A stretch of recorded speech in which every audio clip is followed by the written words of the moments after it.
Philipp, wie geht's dir so, du Wichser? Was? Ach so, nicht auf Ding, okay. Wieso nicht? Der kam Das auch kann tief ich aus nicht. dem Herzen. Ja, der kam richtig tief aus dem Herzen. So, wie? Na, B, Seilrad. A, T. Sie ist im Bad. Ah, der Sanity ist gerade um 20 gedroppt, wir haben aber nur immer 36. Wallek! Oh. Was war? Schafker des Lebens. Ich hasse Spiel. Ich hasse Spiel so stark, ich sag's nicht, wie es ist. Wir haben das Licht jetzt andraht. Chat, ich bin von dem Spiel komplett gemeinfuckt. Ich bin gebrochen. Ich bin geistig komplett zerstört. Ich bin kaputt einfach. Es ist so einfach, so fucking einfach. Ich renn da 45.000 Mal gefühlt vorbei und komm nicht auf die, den scheiß Anker da um mit zum Schießen. Ich bin einfach, das Spiel, das hackst mir auf. Ich sag's Ihnen ganz ehrlich. Es hackst mir nicht körperlich auf. Aber geistig bin ich ein ganz anderer Mensch nach dem Spiel. 100%ig, das schwöre ich Ihnen. Eigentlich müssen jetzt bald einmal die Weißen die Leute mit den weißen Turnschuhen, die warten jetzt dann schon langsam einmal angebracht. Ich bin ja gespannt, wie das mal wird, wenn ich dann wieder in die Arbeit gehe. Kannst du jetzt einfach verrecken, du Arschloch, du Grintix? Du gehst mir auf den Sack, Mann.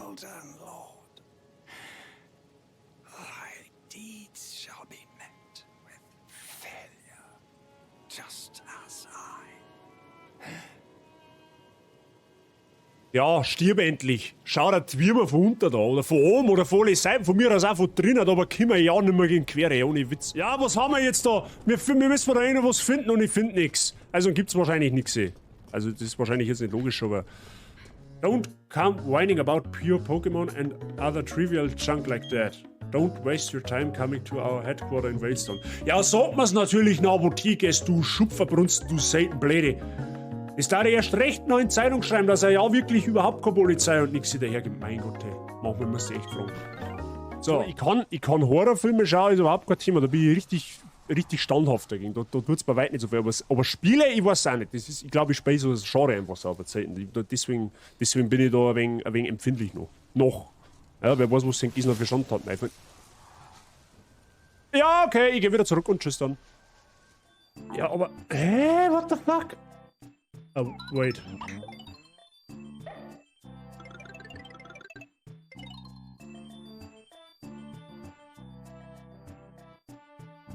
Das hat jetzt hoffentlich keiner gesehen. Moment. Ich muss mich mal schnell um den braven Käfer da kümmern, okay? Ich bin gleich wieder da. Bitte nicht weggehen. Oh, geh ja nicht auf meine Kamera! Ich schwör's dir bei Gott. Verpiss dich. Moment. Ich hab den Schein durchschaut. Das ist in Wirklichkeit ein Table Dance Bar, wenn du mich fragst. Das ist keine Taverne nicht. Da, die wackelt mit der... Wer wollte vorher Tipf sagen? Da habt ihr's. So, da Tipf. So. Die Hände schön brav von der Hosen weggelassen. Ja? Freunde der Sonne. Ja? Ich hab meine Hände da. Ich halte da einen Controller. Ja? Nicht, dass da irgendwie falsche Gedanken geschoben werden. Ne? Noch wo. Ja, das wird nicht funktionieren. In Assassin's Creed. Glaube ich. Ja, die sind ja super versteckt. Weißt du das? Ja, natürlich. Ja, ich seh dich schon da. Brauchst gar nicht versuchen, du Hamperer.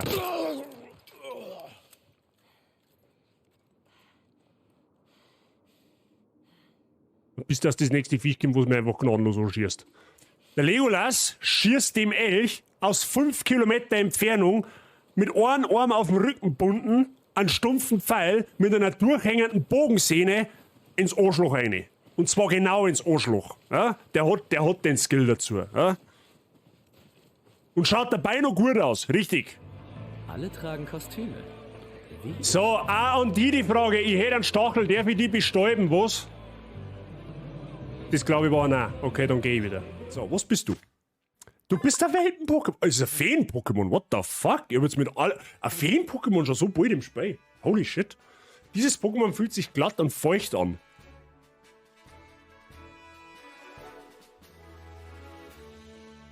Wer hat Bock?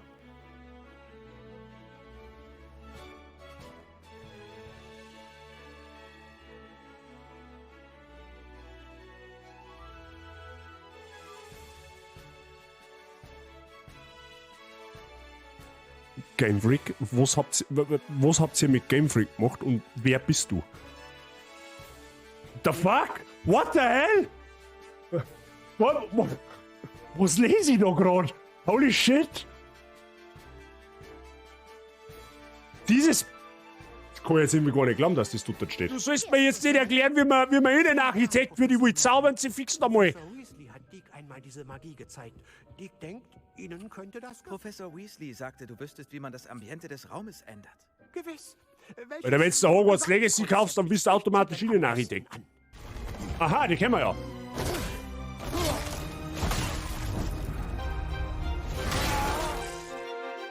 So, einen wunderschönen Sonntagnachmittag, meine sehr verehrten Damen und Herren. An die Wifi, an den Mike. Die Wifi, wo by the way schon seit einer halben, dreiviertel Stunde im Chatbereich sitzt und ich verstehe die Frage nicht, was das eigentlich soll, wenn du mich fragst. Aber gut, okay. Der Mr. Cartman und der Herr Andi. Einen wunderschönen Sonntagnachmittag. Wie geht's euch? Ist alles zauberhaft bei euch? Ich hoffe doch. Ich hoffe, bei euch ist alles zauberhaft. Das ist ganz ungewohnt, dass ich mal wieder einen Stream mache, wo man nicht vorher schon 3 Kilo vorher auf den Stuhl genädelt. Aber okay. Weil ich es kann. Ja, dann habe ich dann heute schon mein Mal. Dann hab ich nichts gesagt. Das ist, wenn du das... Ah! Leck mir, was ist das so laut? Bist du behindert oder was? Birgit, habe ich die Ehre. Mit Jumpscaren ist aber heute nichts. Gell? Heute ist nichts mehr mit Jumpscaren. Jetzt wird mal wieder ein wenig entspannter streamen, die ganze Geschichte, wenn du mich fragst. Wie geht's heute zum entspannten Stream? Hey du, alles zauberhaft. Soweit alles zauberhaft. Ja? Ich hab massiven Bock auf das Spiel. Ich bin, ohne Scheiß, ich sitze jetzt seit einer Woche auf die Kohlen und ich hab ja nicht reingeschaut, weil, also außer das Tutorial, da sage ich aber gleich was dazu. Und ich hab mich so zusammenreißen müssen, oder du musst dich so stark zusammenreißen, dass du als Souls-like-Liebhaber nicht da irgendwo reinschaust, um dich zu spoilern, weil da bin ich ja sehr, sehr penibel, was das so geht, ne? Aber sonst, soweit alles in Ordnung. Ich hoffe, bei dir geht's hoffentlich schon ein bisschen besser. Passt alles, Family schaut Ghibli-Filme. Sehr gut, Family schaut Ghibli-Filme und der Cartman sitzt bei mir im Stream. Das ist eine sehr zauberhafte Angelegenheit, wenn du mich fragst. Alles gut soweit, mir ist heute zwar kalt wie Sau, aber es ist halt alles fit und selber. Ja, es ist irgendwie so ein bisschen wechselhaft heute. Es ist mal warm und jetzt gerade aktuell ist ein wenig frisch, da hast du tatsächlich recht. Aber es freut mich natürlich, wenn alles passt. Bei mir ist soweit eigentlich auch alles im grünen Bereich. Also ich kann mich nicht beschweren, tatsächlich. Ja, ich bin jetzt so deaf, jetzt werde ich wahrscheinlich noch keinen Mod nicht da sitzen haben, außer mein eigener Bot, aber der ist ja unfähig. Ja, dann mach ich es jetzt geschwind selber, wenn er Essen macht, auf alle Fälle. Jetzt passt so noch. Kann ich das überhaupt noch? Werden wir rausfinden. Schau, es geht noch. Bleib beim Dev vorbeischauen. Ja, das ist einer der besten Monster Hunter Spieler, die ich kenne. Oder was heißt einer der besten? Das ist wahrscheinlich der beste, den ich kenne. Also unbedingt einmal draufschauen und ein Following da lassen. Ganz wichtig. Der geht jedes Mal, wenn ich zu dem im Stream gehe, das erste, was ich kriege, ist ein Shoutout. Da habe ich quasi fast noch nicht einmal Hallo geschrieben. Nicht für das. Sehr, sehr, sehr gern. Und einen guten, abgesehen davon. Hab Kaffee und Keks halt hergerichtet. Kann losgehen. Ja, gleich haben wir soweit. Aber ist schon mal gut. Riecht sich sauber. Oh, das meine, wird heute eine ganz flauschige Geschichte, wenn du mich fragst. Geht schon ungrad, vergeht nicht. Heute haben wir aber beide brutal Kopfweh. Drink, ne? Weißt du schon, so ein bisschen. Eine Düdeln, eine Dremmen. Oder wie, also jetzt nicht alkoholische Getränke, sondern weißt du, wie es ist. Temperaturmäßig hat es bei uns auch 17 Grad, aber mir selbst fröstelt. Andi, ich hoffe, du brütest da nichts aus. Ne? Das ist, ne? So frösteln ist meistens so ein Anzeichen, dass dein Körper irgendwie was im Argen hat, wenn du mich fragst. Ja? Also vorsichtshalber mal ein bisschen langsamer machen. Ne? Und du kannst Stream am neuen PC schauen. Stimmt. Wifi hat ja jetzt ein neues Setup, richtig. Das ist ja quasi der erste Stream von mir am neuen Setup. Das ist natürlich eine doppelt zauberhafte Geschichte. Ne? Vielleicht kriegst du auch doppelt so viele Punkte jetzt. Wer weiß ja, wobei du bist Abonnent, du kriegst sowieso mehr auf. Aber wer weiß das schon, vielleicht hat der Mike ein Easter Egg eingebaut. Ne? Mindestens. Ich möchte auch Kekse. Ja, musst du mal um die Tankstelle schauen. Ich vermute fast, dass ich heute auch noch mal ausrücken darf. Ja, Frau Barz ist jetzt beim Pferd ausreiten. Und wenn sie wiederkommt, dann gibt es bei uns halt gebratene Nudeln. Und danach vermute ich fast, dass mir Frau Bazi mit kullernden Augen anschaut, magst du uns noch bitte irgendwas Süßes holen? Ja, dann wird es bei uns wahrscheinlich auch irgendwie sowas wie Kekse geben. Mal schauen. Ich hab genug Punkte. Man kann nie genug Punkte haben. Ne? Wer weiß, was noch kommt. Ich hab mir gerade 2 Krautrouladen gemacht und eine halbe aufgerissen. Das sollte alles regeln. Das hört sich vernünftig an, ja. Eine halbe ist auch gewissermaßen eine Medizin, wenn du mich fragst. Ne? Das ist ein vegetarisches Produkt, das kann nur gut sein. Haben sie mir mal gesagt. Ich weiß es nicht. Ich selber trinke selten eins, aber wenn, dann schmeckt es auch so. Auf die Art. Gut. Ja, schön, dass schon wieder so zahlreich da ist. Das freut mich. Das freut mich außerordentlich. Folgendes, Freunde der Sonne. Wir fangen mal heute. Ich habe eine Palana Spezi, ein Zero. Sehr gut. Zero ist wichtig. Wir fangen mal heute mit Lords of the Fallen an. Ne? Auf dieses Spiel warte ich gewissermaßen schon das ganze Jahr. Das ist so quasi so ein bisschen mein Spiel des Jahres. Es ist ein Souls-like-Spiel. Es hat schon mal ein Spiel gegeben, oder es gibt bereits ein Spiel, was den gleichen Titel hat, Lords of the Fallen. Das ist aus dem Jahr 2014. Hat aber mit diesem Spiel, da drüben quasi nichts zu tun. Das sind 2 verschiedene Entwickler. Die Welt an und für sich soll wohl die gleiche sein.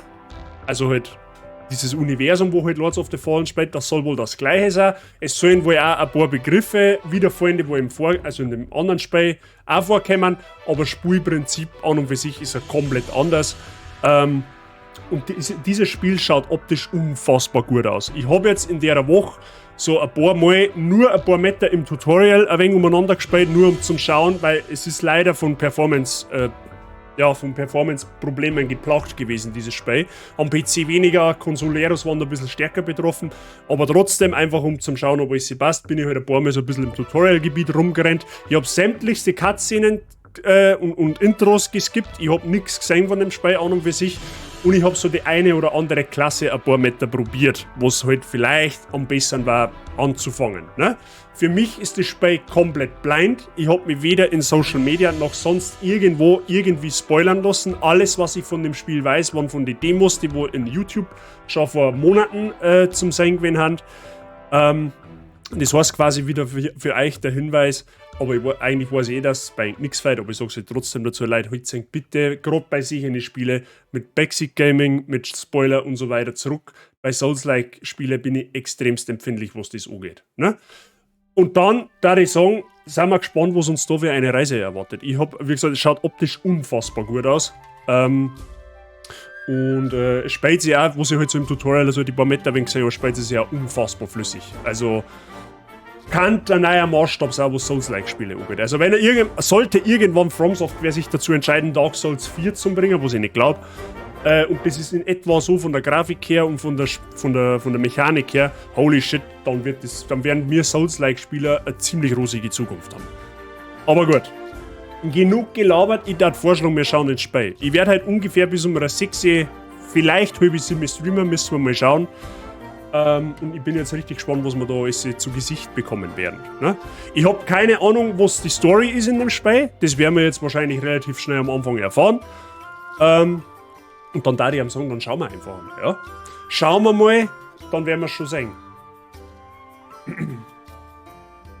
Jetzt müssen wir da mal schauen, damit da nichts passiert. Ich habe vorher natürlich, bevor ich angefangen habe zum Streamen, nochmal geschaut, ob Lords of the Fallen ein Update gekriegt hat, weil das hat in letzter Zeit sehr viele Updates gekriegt, nach den Releases, wo es auch gut ist. Also da haben sie sich sehr, sehr schnell darum gekümmert, dass das Hand und Fuß kriegt, das Ganze. Ne? Bitte wieder der Hinweis, wenn mit dem Ton etwas nicht passt, ich habe es vorher eingepegelt, es sollte in Ordnung sein, aber sollte der Ton zu laut oder zu leise sein, bitte ganz laut im Chat schreien, dann regelt die das. Ne? Ist aber hoffentlich sowieso. Und dann, da die sagen, schauen wir mal, was da. Unreal Engine, sehr sauer auf die Geschichte. Ne? Panzerknacker habe ich dir. Grüß dich gut. Und dann schauen wir mal.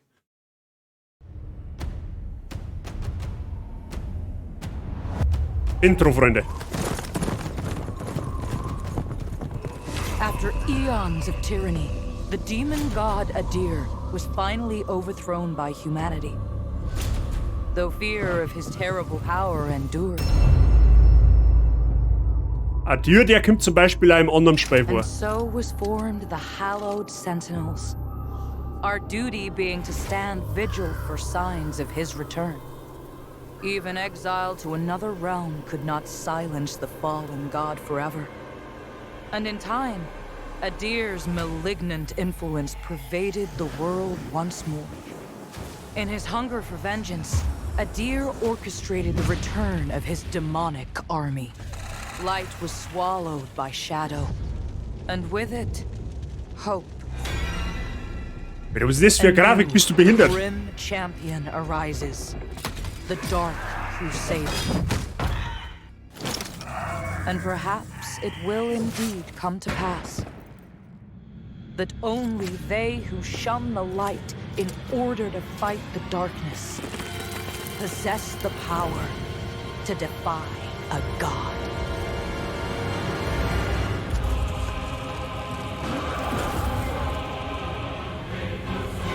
Alter, die Musik ist schon brutal jetzt. Das ist nur das Intro.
Oha! Alter, das war jetzt nur mal die Intro-Szene. Das war jetzt gerade einmal... wir haben eigentlich noch gar nichts gesehen. Holy shit. Das Spiel, glaube ich, wird intens. Kann echt schon ein Film sein? Ja.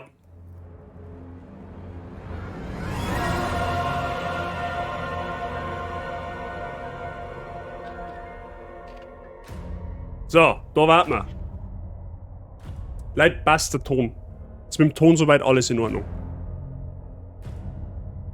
Also ich gehe jetzt mit davon aus, weil keiner geschrien hat. Ich schaue jetzt trotzdem nochmal schnell in die Einstellungen, aber das sollte eigentlich passen. Ich hab offstream einmal geschaut, ich kann das Spiel sogar locker in Ultra-Qualität spielen. Meine Grafikkarten ist gerade einmal zu 2% ausgelassen, wenn ich alles voll aufschraube. Ich spare mir es aber für den Stream, weil es das faktisch eh nicht zeigst. Und warum man PC jetzt unnötig aufgetreiben, wenn es nicht sein muss. Also es auf hoher Qualität klang überall hin. Das einzige, was ich ausgestellt habe, sind die 3 Sachen, sowie V-Sync, weil brauchst nicht. Ich habe auch das Spiel für mich selber auf 60 Frames gecapped. Ich kann es auch auf 144 Frames auflassen, aber naja. Gut. Jui, habe die Ehre. Grüß dich, gut. Aber Gummibären sind noch da. Was Gummibären? Also weil keine Kekse mehr hast. Ja gut, das ist fast dasselbe. So, Freunde, wir fangen mal ein Spiel an. Weil jetzt kommt noch mehr ein Intro. Die Zeitalter vergehen, verzehren Selbsttäuschung zu glauben und nur wenige erleben die Offenbarung, die sie so verzweifelt suchen. Sind die Sterblichen im Konflikt zwischen den Göttern nichts als Spielfiguren?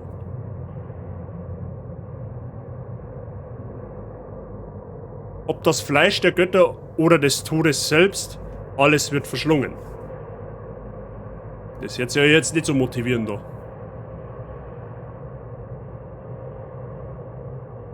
Denn sie muss sich nähren.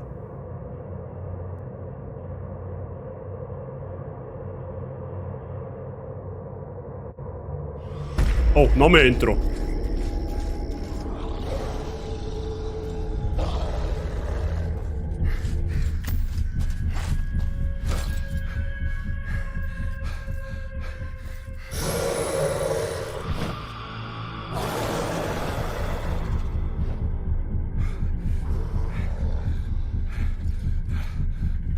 Boreas, forgive me, and steer this weapon of deliverance to a worthier servant than I.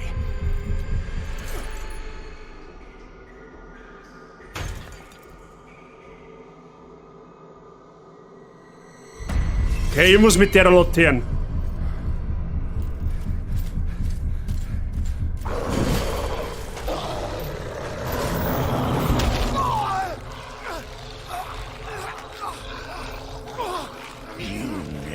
Possessed the metal for this, Crusader.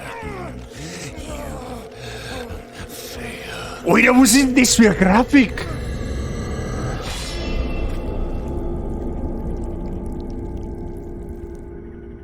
Okay, mit dem habe ich nicht gerechnet.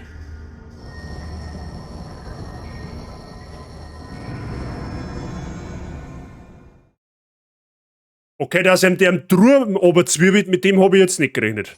Holy shit, gefällt mir. Gefällt mir einfach jetzt schon. 1. Oktober ist wohl nicht vorbei. Ja, nein, so gewissermaßen nicht. Das ist schon ein bisschen unheimlich. Da, Freunde der Sonne. Das ist jetzt im Endeffekt unser Auswahlmenü. Da starten wir mit unserer Klasse, beziehungsweise wählen unsere Klasse aus. Und das ist das Einzige, was ich jetzt von dem Spiel so ein bisschen gesehen habe, nachstehend das bisschen das Tutorial-Gebiet. Diese ganzen Szenen jetzt habe ich noch nicht einmal gesehen. So, wir haben mehrere verschiedene Klassen. Ich habe mich in der Woche ein bisschen durchprobiert, was am besten oder was sie am schönen spielt. Ich habe 3 Favoriten, einer davon fällt aber raus.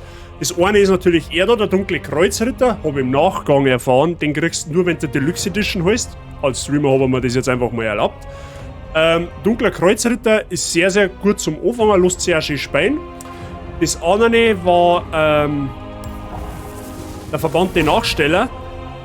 Das ist der da, oder?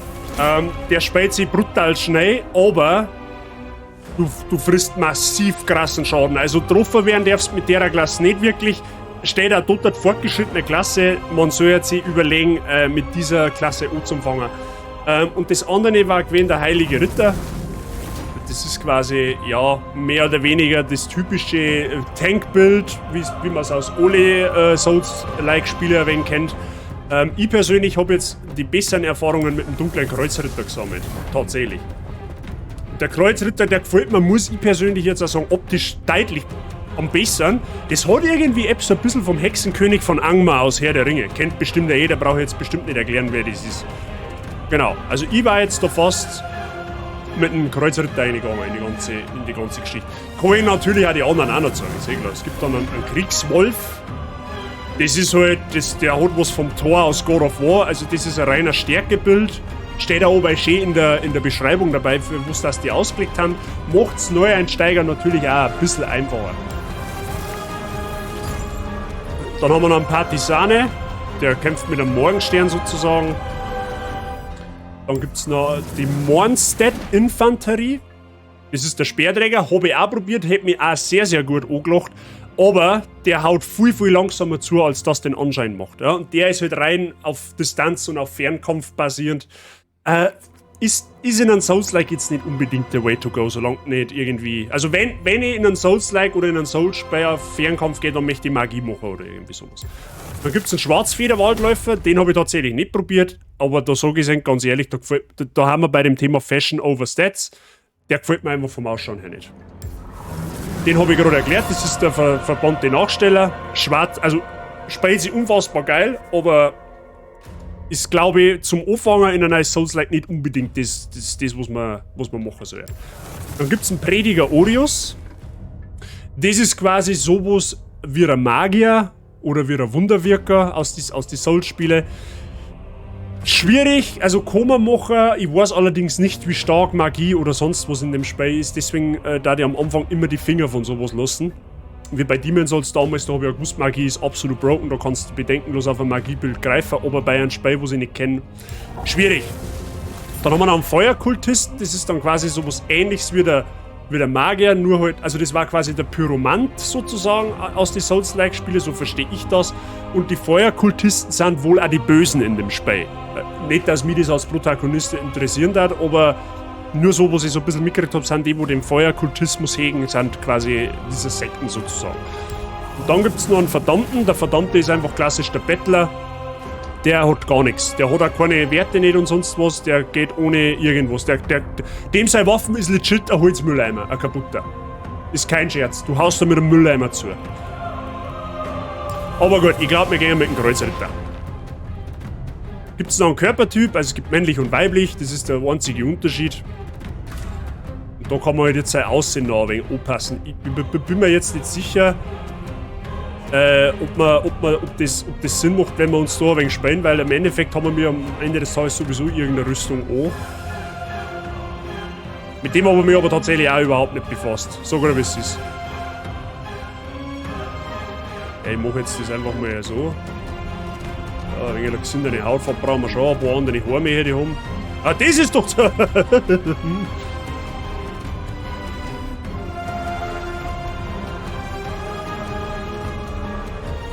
Haben wir mal einen Kratos draus. Kann ich da irgendwie... Kann ich da irgendwie auszoomen? Das ist gerade ein bisschen... Jawohl, der Rastaman. Easy this. Ja, das schaut noch nach halbwegs vernünftigen Frisur aus. Frisur Nummer 4. 5. Da müssen wir mal schauen. Ah, freilich, das ist jetzt eh klar. Jetzt ist ja, das hat auch etwas. Ja, lange Haare. Nein, lange Haare. Ich glaube, wir nehmen 4. 4 hat mir bisher am besten gefallen. Am Ende des Tages werden wir mir die Frisur sowieso nie wieder sehen, weil wir werden eine Rüstung tragen, so Gesichtsbehaarung, Bart brauchen wir keinen.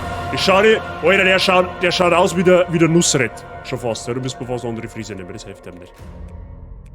Nehmen wir Zipfel. Okay, schaut noch mehr aus wie der Nusret.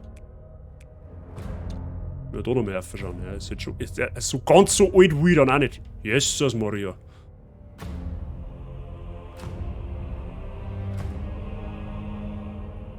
Ja gut, im Endeffekt, eigentlich ist es ja völlig wurscht, weil, wie gesagt, ach, je weiter, wo sie raufkommen, umso jünger wie ich.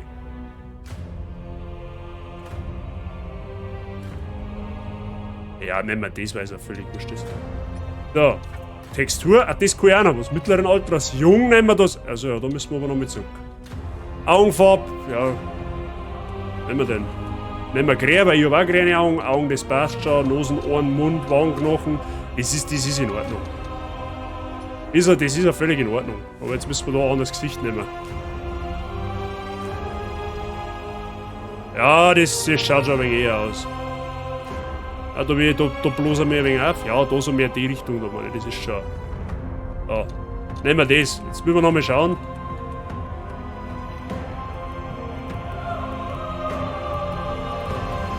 Ja, nehmen wir das passt schon. Das nehmen wir. Wird schon Tätowierungen brauchen wir, glaube ich, habe ich auch keine. Also, warte mal, Stirn. Da nehmen wir nix. Und da an der Nase eine Tätowierung oder was? Ach, da kann ich auszoomen. Ja, jetzt wird der Schuh draus, das wächst aus.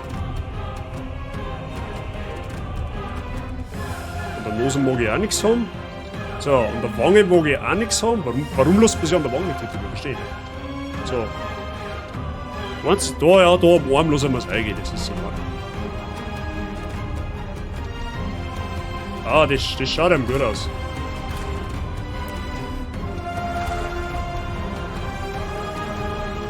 Gut. Passt. Geben wir noch einen Namen ein und dann können wir loslegen. So. Und jetzt bin ich gespannt.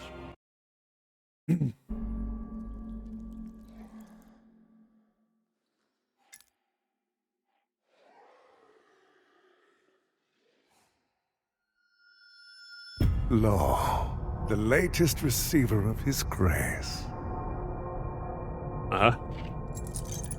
Great potential dwells within you, doubtless, for you to be chosen thusly.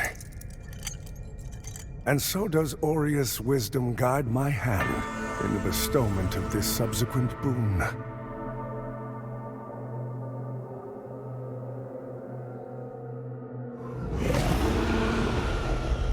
Your flesh has been made sacrosanct with the mark of the Dark Crusaders.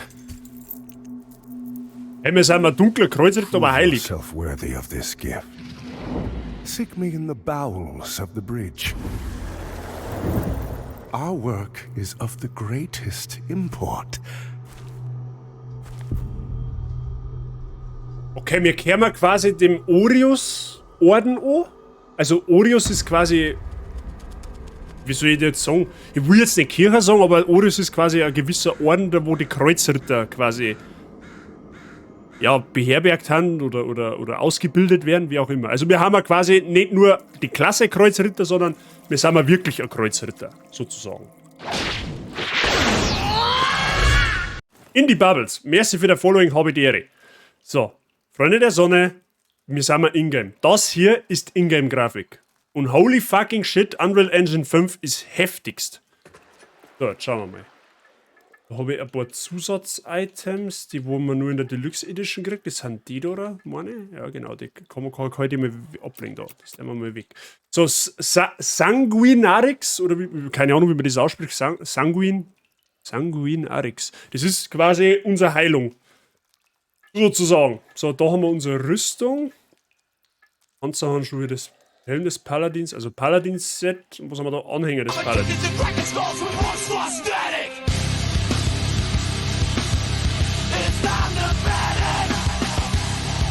Okay, der kam unerwartet.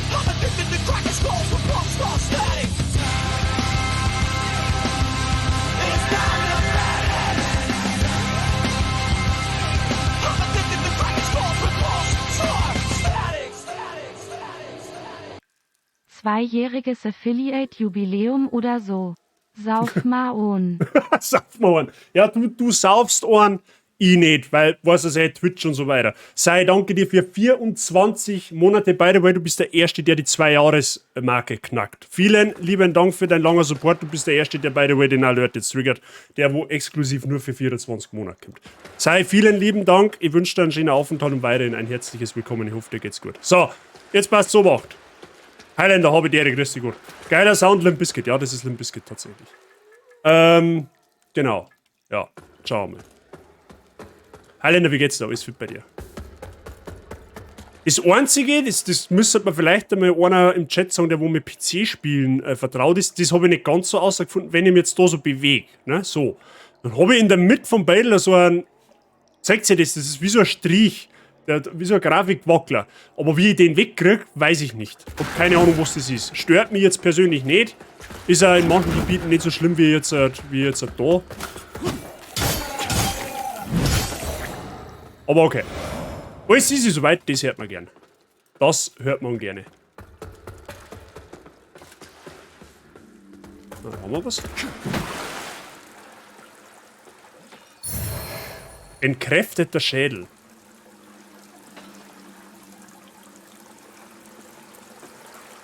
Rips, ja, mit dir, grüß dich gut. Gerade noch rechtzeitig am Start. Alles gut, hast du nichts versammelt. Ziel anvisieren. Ja gut, das ist klar, das ist in jedem Spiel irgendwie, in jedem Souls-like gleich. Mit dem rechten Trigger visierst du halt Feinde um. Logisch.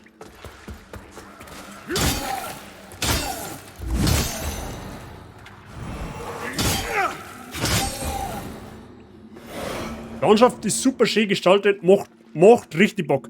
Es ist halt, ich hab wie gesagt, da bin ich, bis daher bin ich gerannt. Bin nur bis daher gelaufen, damit ich nicht zwei sehe und hab halt einfach die Steuerung ein bisschen probiert. Aber es soll ein sehr, sehr düsteres Spiel sein, an und für sich. Schaut richtig gut aus, ja. Also ich bin wirklich hellauf begeistert von dem Spiel. Und ich hab eigentlich, wie gesagt, noch gar nichts gesehen davon. Drückt beim Sprinten mit der... Achso, mit Sprinten dann... Was haben wir da? So geht's oben. Melon. Okay, es gibt sehr, sehr... Oh, da haben wir ein Item. Abgeschworen. Okay. Es gibt also Fallschaden in dem Spiel. Net to know. Ach, da können wir da wieder raus. Ja, schon, haben wir schon ein kleines Secret entdeckt. Ja, perfekt. Das dauert mir halt brutal, wenn du sprintest, bist du halt richtig schnell unterwegs. Das kenne ich, das hat's glaube ich bisher so nur in Sekiro und in Nioh gegeben. Da wo du beim Sprinten wirklich richtig schnell unterwegs bist. Das gefällt mir unfassbar gut. Oh. Okay, Springer muss man richtig timen. Habe ich schon gesehen. Alles klar.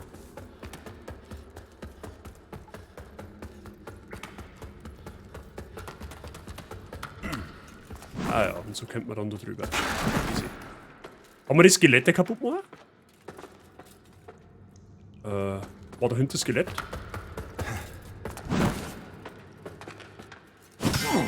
Na, das tatsächlich nicht. Das liegt aber daran, weil das Skelett scheinbar... Wenn's mich fragst, hat's der hinter sich.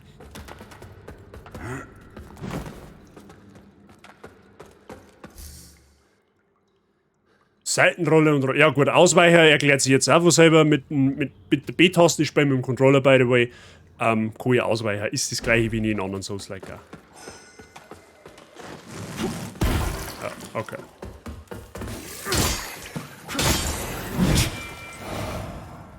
Okay, oben rechts sind dann quasi sowas wie Seelen. Okay.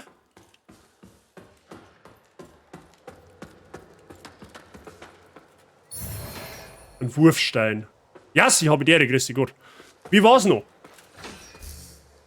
Inventar. Öffnet Inventar mit Pause, ja. Wählt den zu bearbeitenden Slot mit A und legt die verfügbare Ausrüstung damit an. Ach, das ist dann da. Ach so, ich hab dann quasi... Was ist jetzt das? Strahlenstoß, Pergament. Mit Schrift versehenes Pergamentbänder, die mit einem Treffer explodieren, verursachen heiligen Schaden und heilen Verbündete. Okay. Ach so, und ich kann bis zu 3 Wurf-Items gleichzeitig ausrüsten, oder wie sage ich das? Tatsächlich. Boah, leck, ich kann 3 Wurf-Items gleichzeitig ausrüsten. Das ist ja voll geil. Und was ist das? Ein Schädel, der beinahe keine Kraft hat, gewährt 200 Kraft. Verbessert eure Entfernung und euren Strahlen, um mehr Einsicht zu erlangen. Also Kraft ist quasi in dem Spiel das, was in Souls-Spiele, also in Dark Souls Seelen haben. Okay, das heißt in dem Spiel Kraft, ich sage aber nach wie vor Seelen dazu, weil es für mich einfach einfacher ist. Okay? Okay, passt. Dann nehmen wir das mal weg. So, wie funktioniert das jetzt? Fernkampf. Drückt Steuerkreuz nach oben, um in den Fernkampfmodus zu wechseln. Hier könnt ihr mit LT eure ausgerüstete Fernkampfwaffe oder einen Katalyst einsetzen. Alle Fernkampfangriffe verbrauchen entweder Munition oder Mana. Ja, okay, that's obvious. Verschiedene Munitionsarten und Zauber haben einen unterschiedlichen Verbrauch. So, wie schaut's aus? Mami, hab ich niedergelegt. Sehr geil. Sehr geil. Jetzt sind 2 Depf weniger in dem Schloss. Oder eigentlich haben es 6 Depf. 8 Depf. 6 Depf. 8, wenn man die 3 Geschwister noch mitrechnet. Aber freut mich, dass der Risi 8 gefällt. Ich war auch sehr, sehr begeistert von Risi 8. Tatsächlich. Und Verb habe ich dere. Kraft ist die Währung. Alles klar. Der Strahlenstoß Pergament schaut aber im Inventar sehr, ja. Die muss ich gleich noch mal schauen, Ripsi. Ja, schon drum. Ja, das muss dann quasi irgendwann noch Dimitrescu Cosplay machen, damit du das wieder kompensieren kannst. So mäßig, ne? Vorbereitung ist alles. So, was haben wir da? Fernkampf, die zweite. Für Bögen, Armbrüste und Wurfwaffen halte LT gedrückt, um im Fernkampfmodus zu bleiben. Das Schnellzugriffmenü zeigt, wie du zwischen verschiedenen Munitionstypen wechseln kannst. Verwende RB für einen schnellen Schuss und RT zum Zielen durch Visiere. Wenn du einen Feind anpeilst, sind beide Schüsse schnell. Für Katalysatoren halte LT gedrückt, also linker Trigger, um im Fernkampfmodus zu bleiben. Das Schnellzugriff... Okay, das ist quasi zweimal das gleiche. Okay. So, wie? Nach oben? Ach, das ist rechts unten. Ich habe ein Handsymbol. Okay, wenn ich da jetzt drücke... Achso, mit A wie für den komischen Katalysator. Und wenn ich jetzt mit RB drücke, was ist jetzt dann? I see what it is, man. Verstehe ich schon. Oh, da hängt auch Loot oben. Wie komme ich da hin? Ach, das... Moment einmal.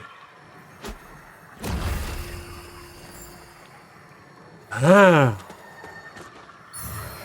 Ein hölzernes Kreuz. Okay, alles klar. Aber irgendwie leicht an meine Laternen. Schaut by the way ziemlich geil aus, die Laternen. Da ist einer oben. Okay. Motten weisen den Umbral auf wichtige Orte hin. Wählt eure Umbral-Laterne mit Steuerkreuz nach unten und hebt sie mit LT, um einen Blick auf Umbral zu werfen. Umbral?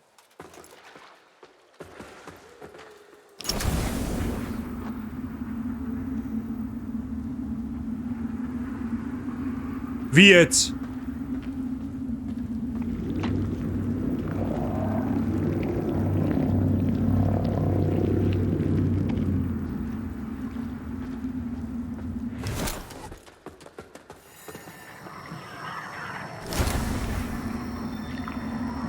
Boah, leck, es gibt 2 verschiedene Spielwelten.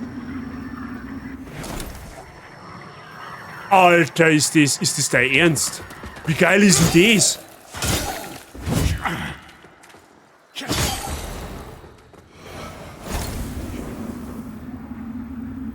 Okay, es gibt scheinbar die Welt da jetzt und es gibt wohl noch eine Parallelwelt, wo etwas anderes ist. Boah, Alter, wie geil ist denn das gemacht, bitte? Angriffskombination. Alle Angriffe können zu einzigartigen Kombos kombiniert werden. Dazu gehören auch Nahkampf- und Fernkampfangriffe. Außerdem können Nahkampfstellungen dynamisch mittels Y gewechselt werden, um noch variantenreichere Angriffe zu ermöglichen. Experimentiert mit verschiedenen Nah- und Fernkampfwaffen und erarbeitet an eurem eigenen Stil. Ach, mit Y nimm ja Waffen beidhändig oder einhändig.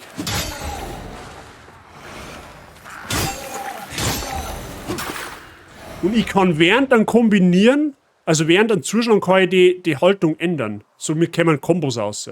Okay, das haben sie vom Vorgänger ein bisschen übernommen tatsächlich. Heilen. Die Sanguinarix ist euer primäres Werkzeug zur Heilung und wird bei der Wiederbelebung aufgeladen. Auf sie kann über die Schnellauswahl zugegriffen werden, aktiviert sie mit X. Wählt einen Gegenstand in der Schnellauswahl mit Steuerkreuz links oder rechts und setzt mit X ein. Ihr könnt euren Schnellauswahl-Gegenstände über euer Inventar... Okay, ja gut, klar. Das ist klassisch wie mit alle anderen Soul-Spielen auch. Ja, mit Umbral-Laterne offenbart sich eine Parallelwelt sozusagen. Mr. Verb, du hast quasi schon... Hast du das Spiel schon gespielt quasi, oder wie? So, was? Wählt die... Was? Wählt die Sanguinare. Achso, ja, das ist Heilung, okay. Umbralwechsel.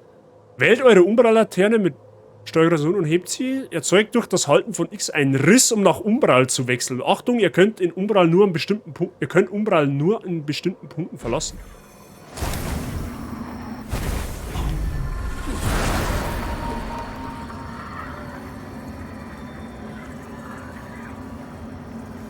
Boah, leck, ist das der...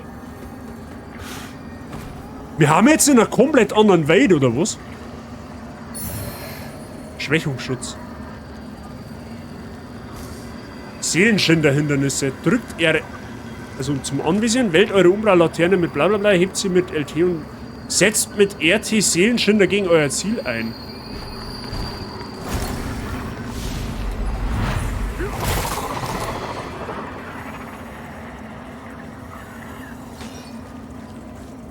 Alter, das ist schon richtig geil. Leck mich am Arsch. Dass du quasi in jeder Welt quasi 2 Welten hast. Das ist schon geil. Was meinst du, wie viele Geheimnisse, dass du da dann entdecken kannst? Seelenschinder gegen Feinde. Drückt dann im Seelenschinder aus. Wenn die Seele eines Feindes entblößt ist, könnt ihr sie angreifen, um sie zu schwächen. Greift einen geschwächten Feind an, um erheblichen Schaden zu verursachen. Achso, ich kann das auch auf Feinde anwenden, oder was?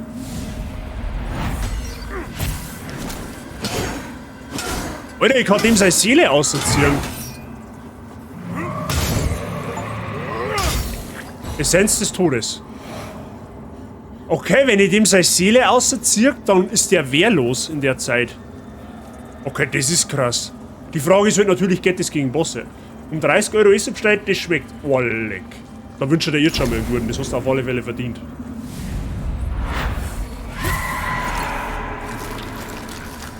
Ja, okay, Horror Oktober scheinbar doch noch nicht vorbei. So, anzapfen. Gut, das tun wir auch in Bayern mit dem Bier, mit wollen wir es halt in Lords of the Fallen, warum nicht? Wenn Seelenschinder gegen einen Feind angewandt wird, wird eine Seelenschinder-Ladung verbraucht. Okay, du kannst es quasi schon mal nicht spammen, okay. Um Seelenschinder-Ladungen wiederherzustellen, wählt eure Umbral-Laterne mit blablabla, hebt sie blablabla und zapft eure Feinde oder Blasen mit RB an. Das Anzapfen gewährt auch zusätzlich geschwächte Gesundheit zurück und sammelt vom Feind im Gebiet zurückgelassene Kraft ein. Das doch quasi, oder was?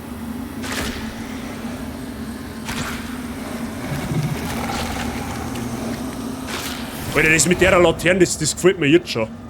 Das gefällt mir einfach halt jetzt schon. Der ist wieder das ist wieder Ritter in DBD. Gut, da kann ich da jetzt leider nichts sagen dazu, weil, was das ich und DBD, sind wir noch keine Freunde nicht. Schwächung. Eure Gesundheit wird geschwächt, wenn ihr Umbral betretet oder bestimmte Aktionen mit eurer Umbral-Laterne durchführt. Geschwächte Gesundheit kann durch Schaden an Feinden wiederhergestellt werden. Okay, haben sie sich an Bloodborne bedient, wo es nicht schlecht ist. Werdet ihr getroffen, verliert ihr allerdings die gesamte geschwächte Gesundheit. Okay. Tatsächlich, die regeneriert sich.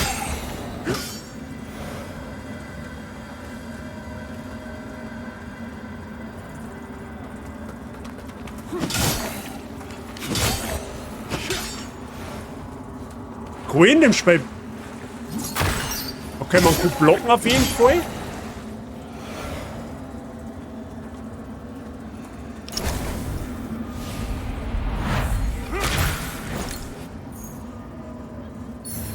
Heilige Quintessenz.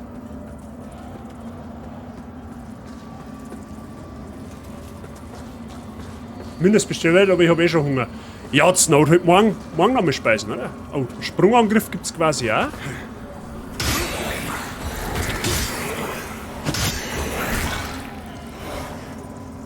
Okay, erster Eindruck von dem Spiel enttäuscht mich schon mal absolut nicht. Weiß nicht, wie es euch geht, aber ich fühle es gerade total. Es ist mal ganz was anderes. Durch einen Sehenschirm kann der Feind mit LS in eine Richtung gedrängt werden. Okay. Ich kann den sogar von einer Klippen werfen, wenn ich das mache. Okay.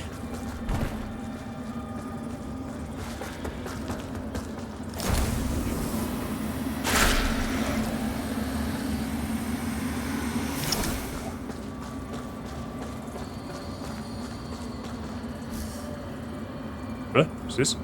Ah, Furcht. Je länger ihr euch in Umbral aufhaltet, desto mehr werden die Bewohner auf euch aufmerksam. Je länger ihr euch in Umbral aufhaltet, desto gefährlicher die Bewohner, die Jagd auf euch machen. Okay. Ach, das ist rechts, das Augen. Je länger ihr euch in Umbral aufhaltet, desto mehr werden die Bewohner auf euch aufmerksam. Das bedeutet auch, dass die Wesen, die euch jagen, immer gefährlicher werden. Okay, man kann quasi nicht unbegrenzt umeinander rennen. Also man muss quasi das zeitlich ein bisschen timen. Okay. Achso, da geht außen bei dem Augen so ein weißer... Da fühlt sich so ein weißer Rand auf. Also ich vermute mal, wenn der Rand dann voll ist, dann kriegen wir richtig Trouble. Okay.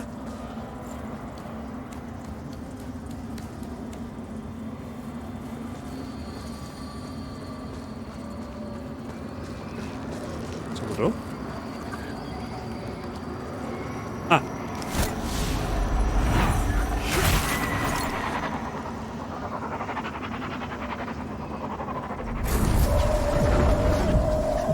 Ja, leck. Es ist ein Babybad. Das geht mir jetzt gerade noch. Herr der Gefallenen. Punkt Soada beim Aufstehhaifer. Papa. Danke, habe ich dir. Merci dir für deinen Reset im 9. Monat. Gratuliere zum Twitch, Baby. Beim Aufstehhelfer, ja, das wird mit Sicherheit passieren, wenn mir der erste Boss umpimmelt. Also, dann wird es mit Sicherheit beim Aufstehhelfer messen. Habe ich dir und merci dir. Wie war bei dir Assassin's Creed noch? Also, holy shit, wir haben jetzt, keine Ahnung, vielleicht eine halbe Stunde im Spiel. Wir haben nur das Tutorial gespielt und ich bin jetzt schon hellauf begeistert von dem Wumms. Leck mich am Arsch, das habe ich ja so nicht können sehen.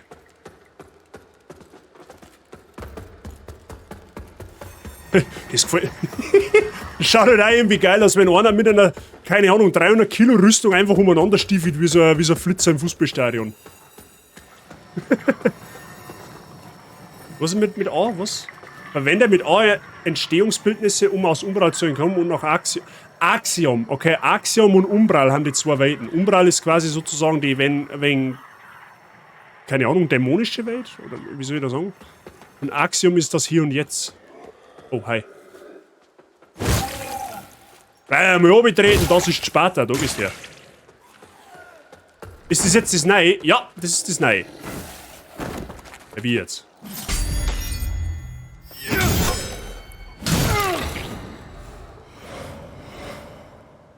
Okay, halt's Maul, man kann parieren in dem Spiel. Okay, jetzt ist die eigentliche Frage, was haben sie in den Spiel nicht eingeführt? Man kann parieren wie in Sekiro. Die Frage ist, ob man blocken kann. Aber wahrscheinlich. Es schaut aus, wie wenn man blocken kann. Ja. Ja, I like. Große Tier, Tutorial-Gebiet, die Vierter kommt der Boss. Bei dem man wahrscheinlich sterben muss. Verlassener Rothain. Bazi ist hyped, aber sowas von. Alter, wie gut das Spiel einfach ausschaut. Es ist so geistesgestört. Parieren ist blocken, oder? Gewissermaßen, beim Parieren blockst du aber nur für einen kurzen, für so eine halbe Sekunden. Also du parierst, parieren tust du in dem Moment, in dem du die Blocktaste drückst, wenn der Schlag in dich, also quasi wenn es einschlägt bei dir, das ist Parieren. Blocken ist, wenn er die ganze Zeit so umeinander rennt, und Parieren ist quasi, da machst du nur einmal so kurz. Also in dem Moment, wo dir der Schlag trifft, machst du den da und dann parierst du. Bazi ist froh, dass er nicht mehr Horrorspiele spielen muss. Nachdem ich jetzt Lords of the Fallen spiele, ja. So, Überreste markieren Orte, an denen frühere Lichtträger gefallen sind. Sobald sie aktiviert sind, dienen sie als Wiederbelebungspunkte, falls ihr in Umbral sterbt. Ihr könnt euch zwischen aktivierten Überresten teleportieren und an ihnen andere Lichtträger rufen. Mehr Spieler. An meine Freunde, die wo vielleicht mit dem Soul-Genre noch nicht so vertraut haben, man kann sich vielleicht irgendwann in ferner Zukunft oder in naher Zukunft überlegen, ob man mal einen Koop-Run machen. Dampfe, Mike, you know what I mean? Also man kann auch Koop spielen von Anfang an, so wie ich das sage. So, Überreste aktivieren. Überreste von Rannik. Ruhen, Charakter aufwerten, Mehrspieler teleportieren. Ja, okay, das sind die Leuchtfeuer. Das sind die Leuchtfeuer, klarer Fall. So, Charakter aufwerten. Okay, was haben wir jetzt da? Wir haben Stärke, Agilität, Beständigkeit, Vitalität, Strahlen, Inferno. Strahlen und Inferno, also quasi Strahlen ist quasi die Magie, I guess. Inferno ist Pyromantie. Was haben wir beständig? Kann man sich das irgendwo anzeigen lassen, wo es da was aufwertet? Wahrscheinlich nicht.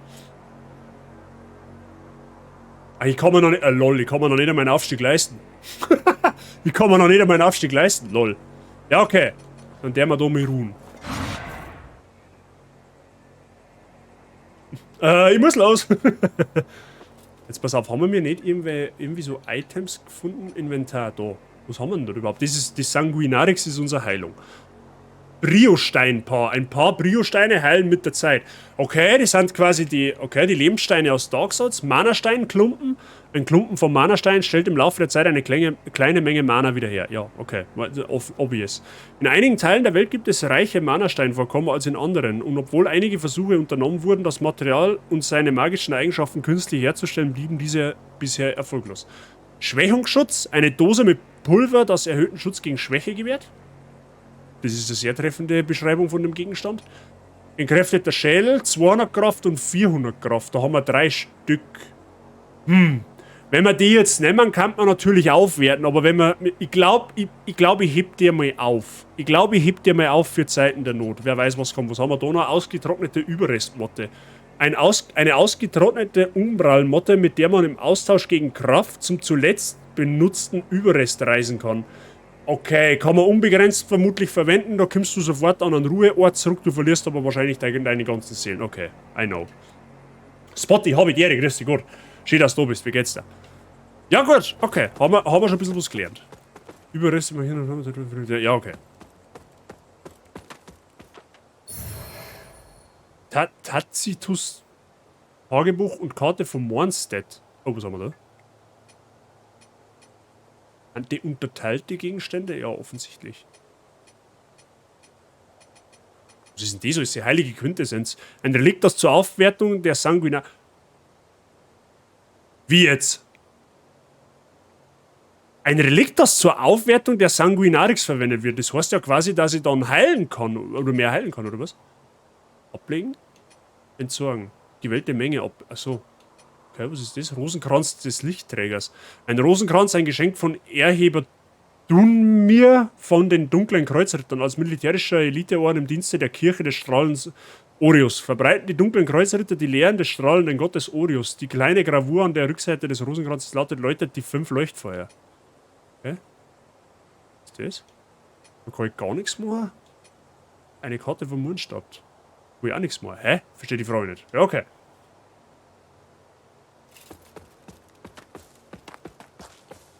Schauen wir halt mal. Yep! Hier drinnen meine Soul-Spieler klingeln. Ne? Das ist ein Boss.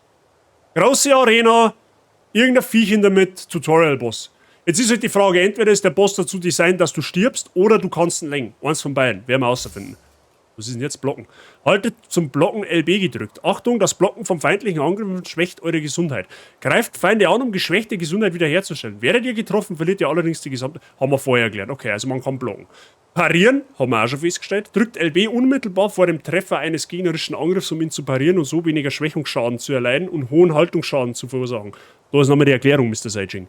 Die Haltung eines Feindes wird durch Angriffe geschwächt. Jeder Angriff verursacht unterschiedlichen Haltungsschaden. Experimentiert also mit allen Waffen und Angriffsarten.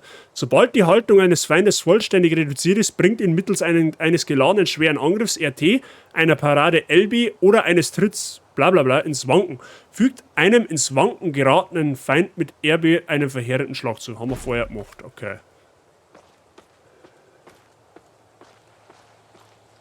Heiliges Bollwerk Otto.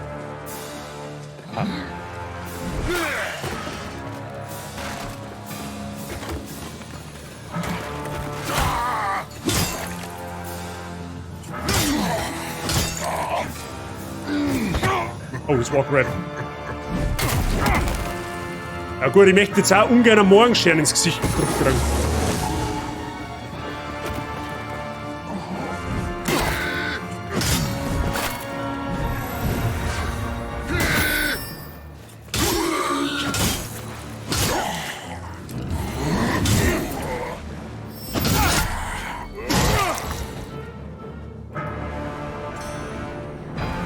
Ah ja.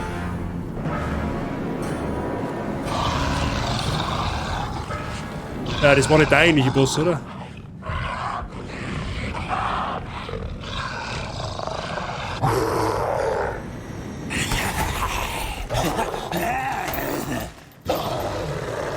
Give me that lamp. Ja, nimm das bitte, Bruder. Ah, das ist doch der eine. Der Lichtschnitt. Der Lichtschnitter. Kann ich die nicht anvisieren, oder? Hallo?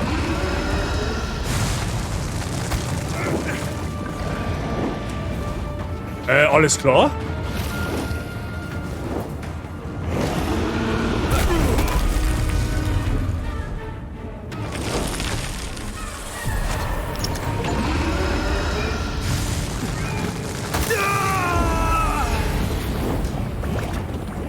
Okay. Okay, bei dem musst du sterben.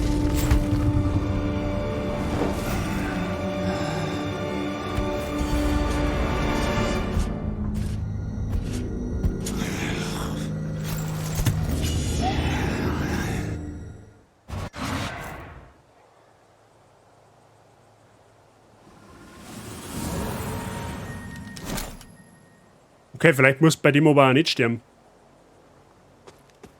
Hier, Fabrik, aber der schaut aber grantig aus. Ja, der war, ich habe jetzt überhaupt nicht gewusst, was ich tun soll. Der fliegt einfach in der Luft umeinander und fetzt mich weg. Aber ich glaube, da muss tatsächlich sterben, weil sonst war keine Cutscene nicht kommen. Reppi, habe ich das Spiel durch, jetzt das DLC? Ja, nein. Wahrscheinlich eher nicht.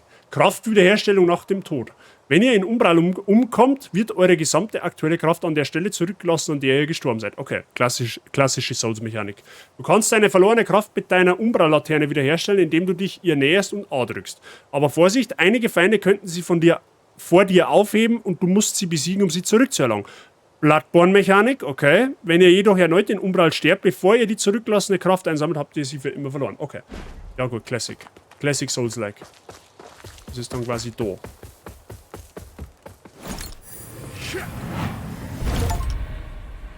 Verloren und gefunden. Das war der wo uns vorher einen Schädel runtergehauen hat. Gut, der wo dem anderen den Schädel runtergehauen hat. Ich glaube, das war mir nicht mehr.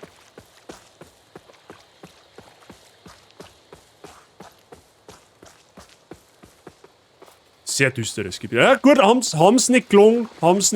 Ist Umbral-Parasiten. Es ist halt schon viel Zeit zum Lesen, gell? Umbral-Parasiten können mit anderen Kreaturen verschmelzen und sie so schützen oder stärken. Wählt eure Umbral-Laterne, blablabla, und findet mit LT einen Parasiten. Zapft einen Parasiten mit RB an, um ihn zu zerstören. Ach, das kleine Ding ist ein Parasit, oder was?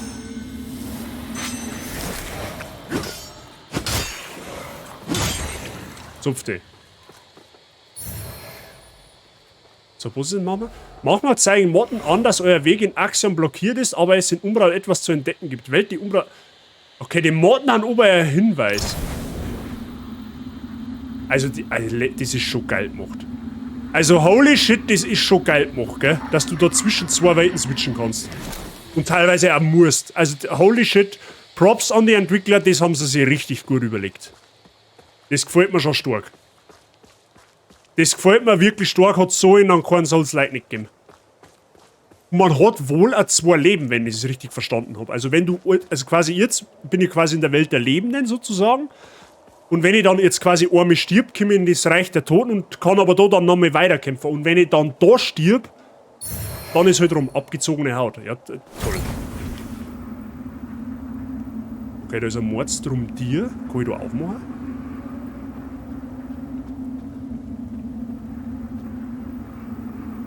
Okay, das ist einfach ein riesengroßes Tier. Okay.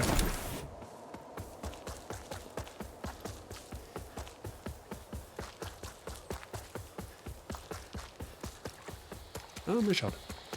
Wo müssen wir weitermachen? Oh, geht's da hinten?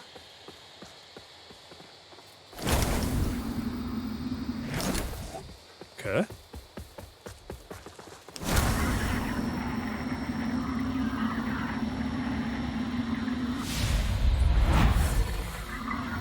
Also ich muss jetzt quasi... Ach, ich muss jetzt da die Welt der Toten quasi betreten, oder was?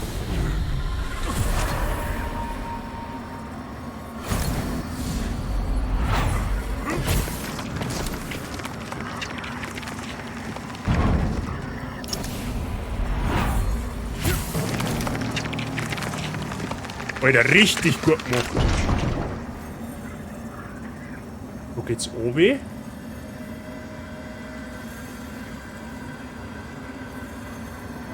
So, wer bist jetzt du? Du scheinst...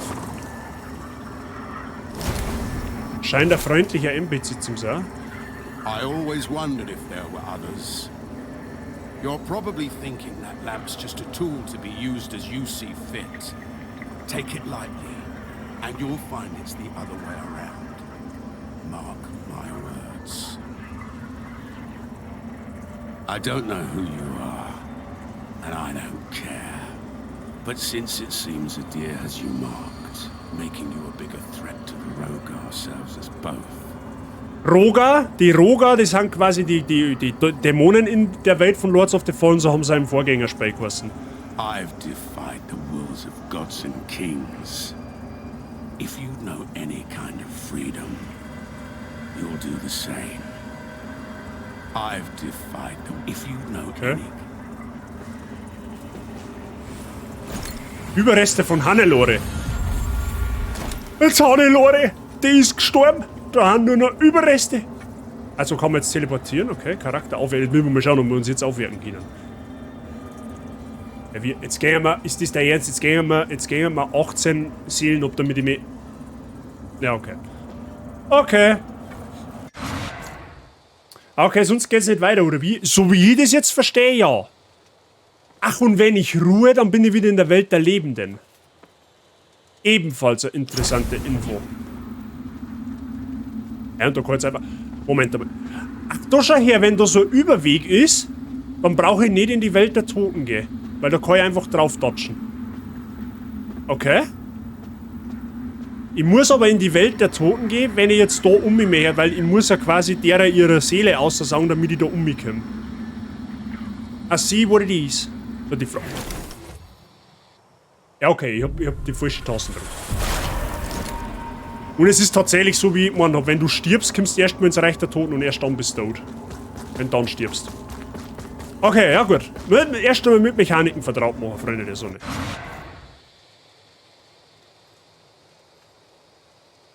Wie in echt, wenn man ruht, ja.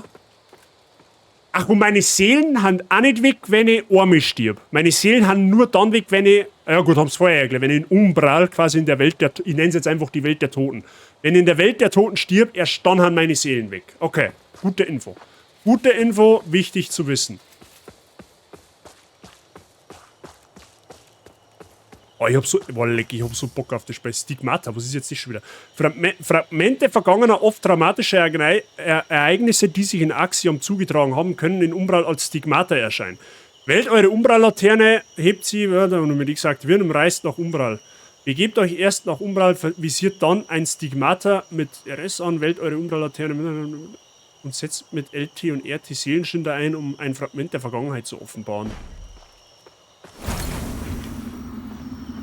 Ach, die da quasi. Okay, noch Umbrage.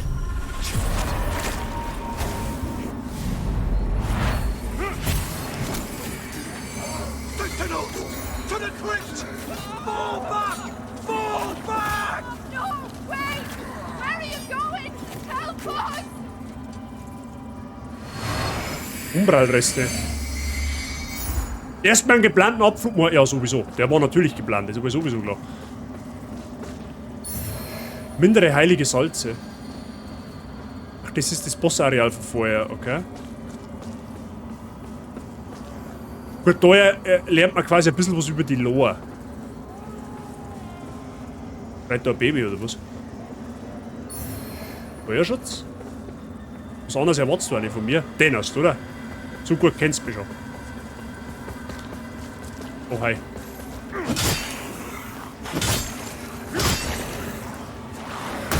Aua. Na, du sollst den avisieren. Aua.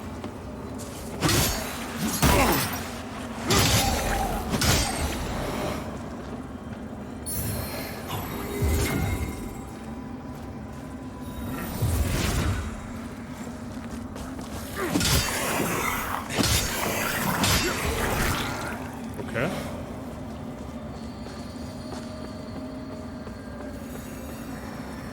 Aus Umbral zurückkehren.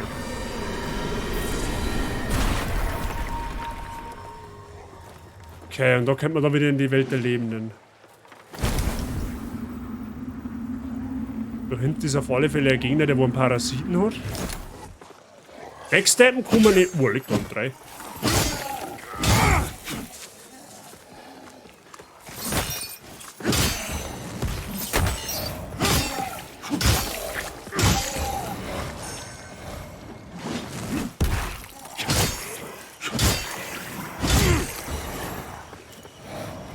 Da hinten ist auch ein Gegner.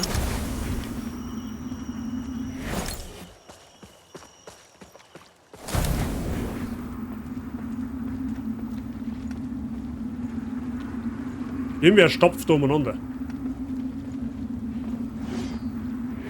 Was? Wo?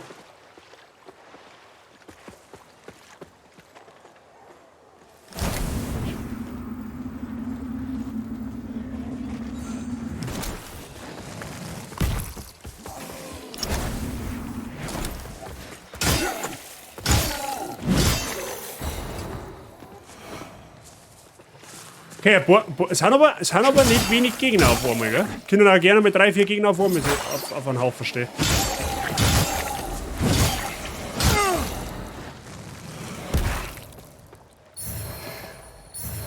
Hölzernes Kreuz, okay.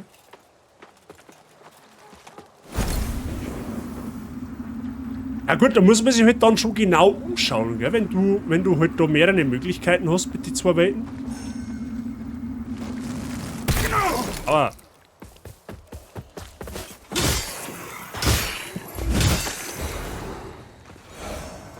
Steht da noch oben?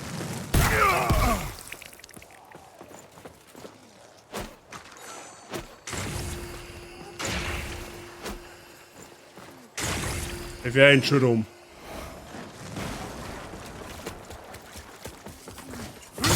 Ah, der hat einen Parasiten, okay, gut. Nice, das wird nämlich gekennzeichnet mit seiner Lebensleisten. Wenn der blaue Lebensleisten hat, dann weiß ich, dass er einen Parasiten hat. Okay, gut, ist gut zu wissen.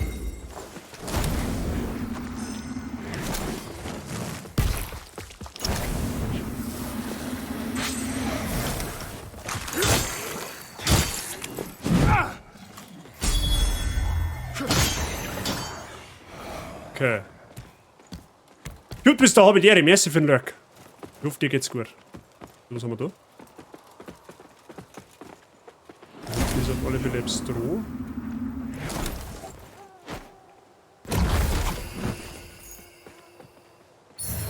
Gewand des Pilgers und Beinkleid des Pilgers. Okay, neue Rüstung. Let me see. Ja gut, das macht uns aber auch, oh, das macht uns aber auch deutlich schlechter, gell? Ja, das macht uns deutlich schlechter. Okay. Let me see.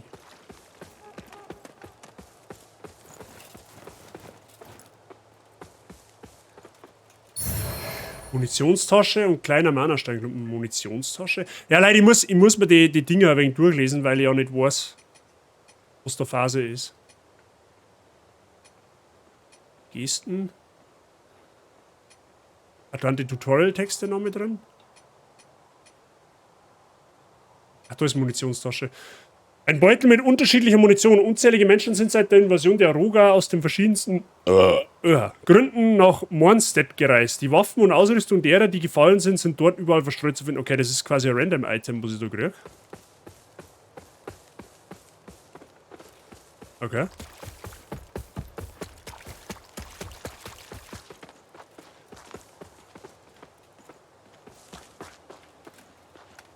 Hier geht der Ungeübte jetzt angespannt. Oh. Der schaut unflauschig aus. Oh, der schaut gescheit unflauschig aus.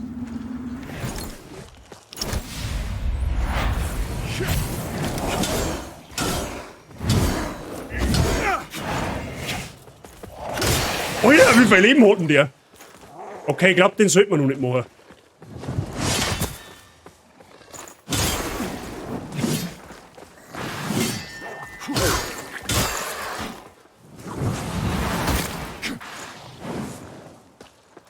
Er ist der Flammenschwertkämpfer.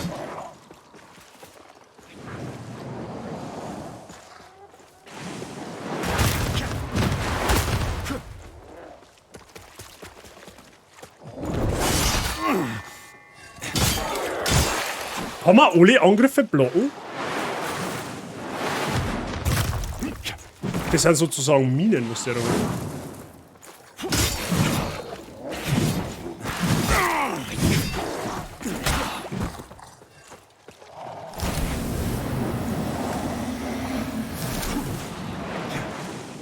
Ja, okay, den glaube ich, sollte man so gesagt noch nicht wirklich machen, weil der schaut schon sehr, sehr stark aus.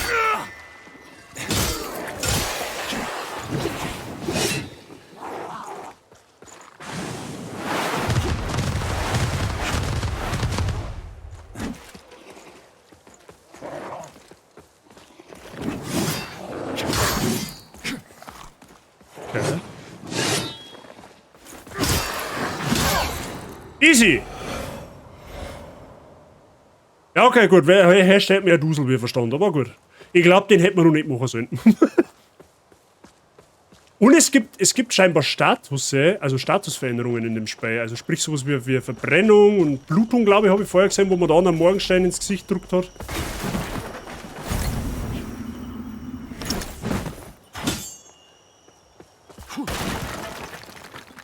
Für was habe ich denn jetzt gemacht? Für nichts und wieder nichts, oder was? Wie jetzt? Ernsthaft? Ich hab den jetzt für nichts und wieder nichts gemacht? Ach, da ist noch. Da ist noch. I see what it is, man.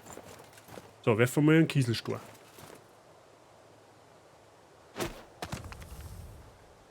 Ah, gut. Schild des Predigers Orius. Okay.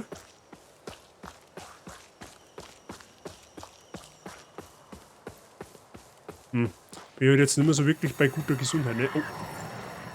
Meine Lampen vibriert. Gut, das hört sich falsch schon. Meine Lampen vibriert, hört sich falsch schon.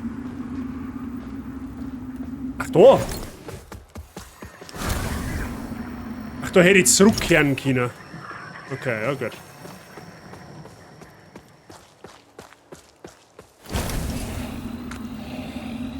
Oh, da knurrt irgendwas ganz greislich.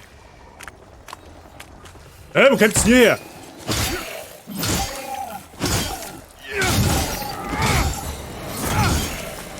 Okay, 3 Millionen Gegner auf einen Haufen, perfekt.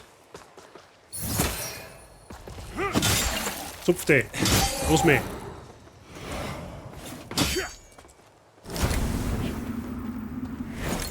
Okay, die schaut halt so verlockend aus, dass da irgendwie ein Hidden Wall oder was ist. Oh gut, scheinbar nicht. Ah, wieder nicht. Gibt's ja nicht. Fix läden. Ich weiß zwar absolut nicht, wo ich hingehen muss. Was mich halt interessieren hat, ob man backsteppen kann in dem Spiel. Der schaut stark aus.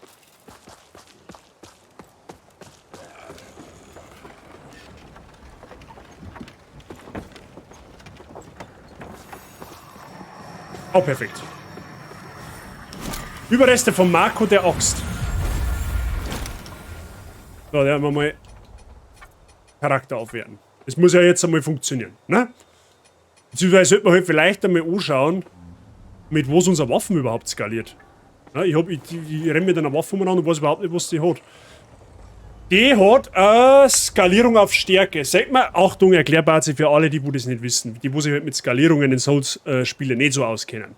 Die Skalierungen von jeder Waffe, das kann ein Zauber, egal ob das ein Zauber ist oder Schwert oder sonst irgendetwas, die skalieren mit einem gewissen Wert. Ne? Je besser der Wert ist, mit dem sie skaliert, den Wert soll jetzt halt für diese Waffe skillen. Und das ist in der Regel immer in Buchstaben unterteilt. Ja? Das Beste ist S, also in den meisten Fällen. Dann kommt A, B, C und D. Also du hast 5 Buchstaben. Je weiter vorn der Buchstabe im Alphabet ist, umso besser ist. Also außer bei S, das ist jetzt vielleicht ein bisschen schlecht erklärt, aber ne? Gehen wir mal von A, B, C, D aus, dann ist A das ist besser und D ist das schlechter. Ne? S ist halt dann so ein Zusatz, warum man dann nicht einfach 0 oder was weiß ich was nimmt, keine Ahnung. Und in diesem Fall ist es ja so, dass diese Waffe, die wir mir jetzt drangen, das Schwert vom Paladin Isaac, oder C-Skalierung auf Stärke und eine E-Skalierung auf Agilität, ist wahrscheinlich Geschick in die anderen Souls-Spiele.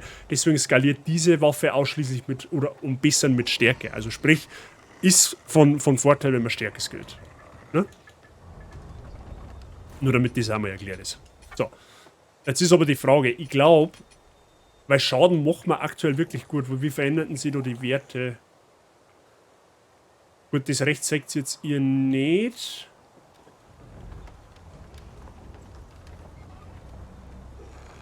Physische erhöhen wir, Feuer erhöht sie um 1, Heilige erhöht sie, Schwächung erhöht sie auch um 1. Okay.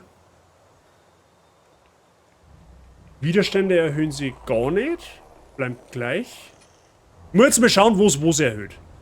Da muss ja auch irgendwo stehen, ob unser Waffenschaden integiert. Oder, ach, da, in der Mitte steht es. Okay, wenn ich jetzt da einen Punkt ein investiere, machen wir 10 Schaden mehr. Okay, was ist Agilität? Da machen wir auch 10 Schaden mehr. Ja gut, weil es eine leichte Skalierung hat. Aber Agilität, ja gut, das ist dann Geschicklichkeit. Beständigkeit ist was? Beständigkeit ist Ausdauer. Beständigkeit ist Ausdauer und Gewicht. Es gibt also scheinbar auch wieder Ausrüstungsgewicht, das ist auch wichtig zum Wissen. Vitalität, okay, das ist Gesundheit und Gewicht. Strahlen ist Mana und Inferno ist Armor. Okay, also hält man fest. Stärke, Geschicklichkeit, Ausdauer, Gesundheit. Passt. Dann skaliere jetzt erst einmal Gesundheit. Ich investiere die ersten Punkte in den Souls-like eigentlich immer generell gerne mal in Gesundheit, weil das, glaube ich, ist am Anfang am wichtigeren. Weil Schaden macht man aktuell keinen schlechten, nicht, wenn du mich fragst. Freunde der Sonne, mal ein kurzes Zwischenfazit. Was halten wir von Lords of the Fallen? Ne? Jetzt haben wir eine gute Stunde drin. Nicht ganz. Da hat mir mal euer Feedback bisher. Was halten wir davon? Ich bin, wie gesagt, optisch davon sehr überrascht. Mir gefällt es bisher sehr, sehr gut. Also übertrifft bisher meine Erwartungen sogar. Vor allem die Mechanik, dass du in 2 verschiedene Welten reisen kannst, die ist halt schon extrem geil. Sehr, sehr schön gestaltetes Game. Ja. Und jetzt haben wir noch nicht wirklich viel gesehen. Es hat von der Atmosphäre her wirklich nicht schlecht gemacht. Also gefällt mir wirklich sehr, sehr gut. Kann man echt nichts sagen. Also werden wir mal schauen. Wahrscheinlich werden wir da weiter müssen. Vermute jetzt einfach mal. Jetzt schauen wir mal, ob man den... Schaut gut aus und auch vom Aufbau her sehr gut. Schaut schon sehr geil aus, ja. Also ich sage, ihr habt's überwiegend... Oh, was heißt überwiegend? Ihr seid der gleichen Meinung wie ich. Das ist auch schon mal gut, dass es genauso gefällt. So, was ist jetzt mit ihm da gekommen? Kann man backsteppen. Schwächt die Haltung des Feindes drastisch, indem ihr euch von hinten nähert und einen voll aufgeladenen schweren Angriff ausführt. Oh, man muss schwer angreifen wie im Bloodborne. Wenn die Haltung eines Feindes geschwächt ist, kann er mittels eines geladenen schweren Angriffs seiner Parade... Blablabla. Ja, haben wir vorher gesagt. Okay, also man kann backsteppen tatsächlich, mehr oder weniger. So, brauchen wir einen geladenen schweren Angriff.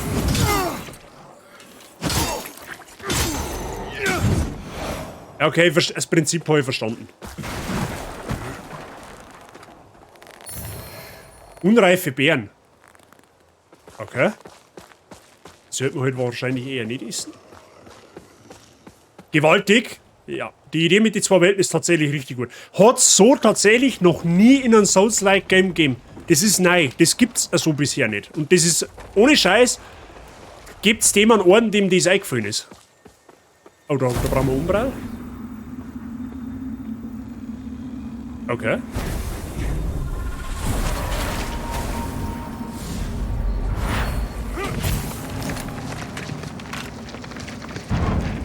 Jetzt fällt da das ein, dann kannst du drüber... Das ist so geil gemacht. Holy shit.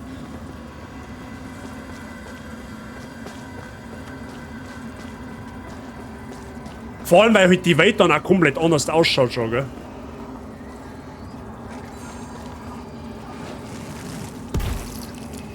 Ja, der soll mal zu mir kommen.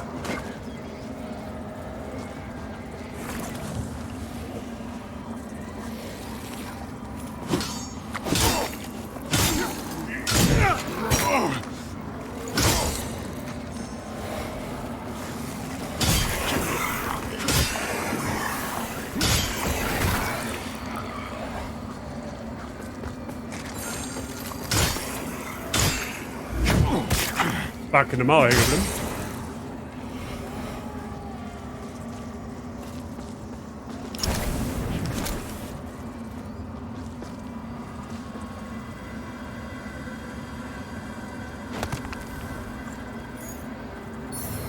Ring der... Was? Ring des Bergwerkbesitzers. Ist das eine Ausrüstung? Ringe gibt's einen Spann. Ein alter, matter Ring erhöht die maximale Ausdauer und die Rate der Ausdauer. Oh, nehmen wir. Easy. Da steht eine Guillotine. Nein, doch nicht. Okay, let me see.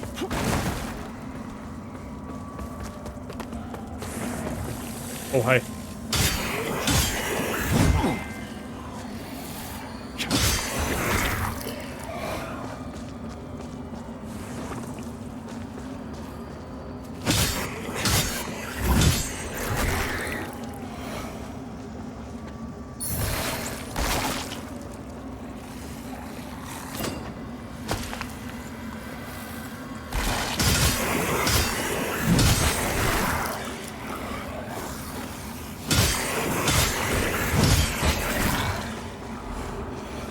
Hey, die wuchsen da aus den Kokos da aus, ja?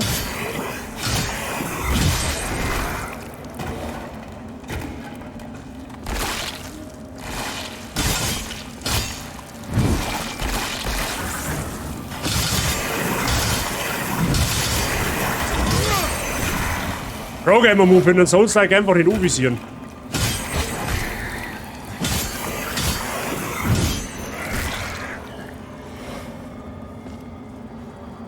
Schau mir um, wenn es da weitergeht.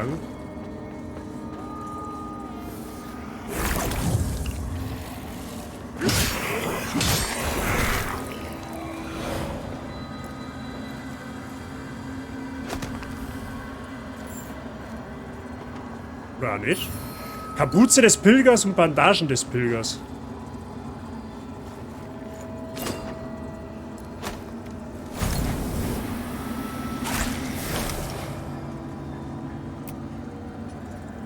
Ist auch schlechter. Ist auch. Okay.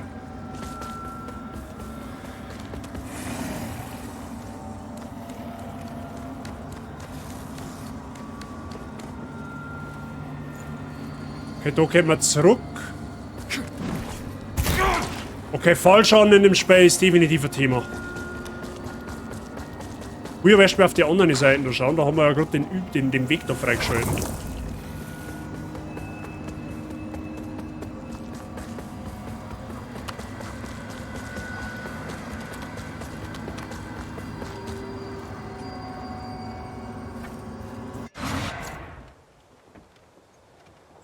Schauen wir mal.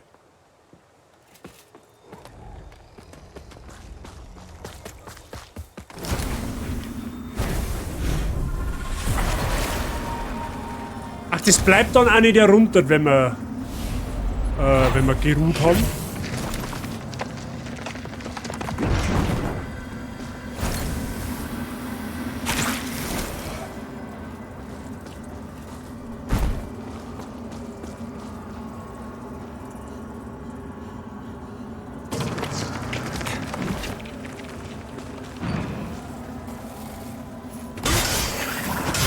Zupfe.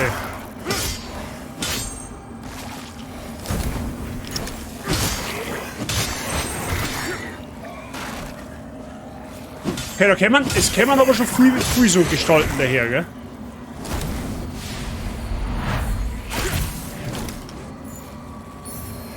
Umbral-Auge des betrunkenen Iliad und mindere Schwächungssalze.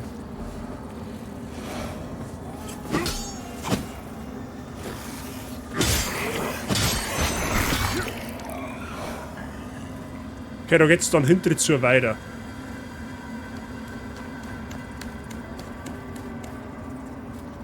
Genau, weil da waren wir ja vorher. Da können wir nicht zurück, oder? So, ich muss dann außen rum. Ja, okay.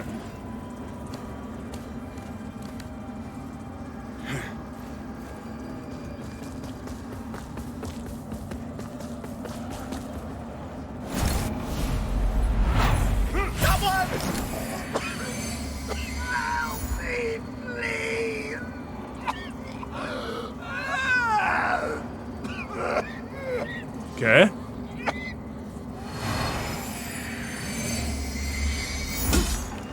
Kann ich nichts tun damit?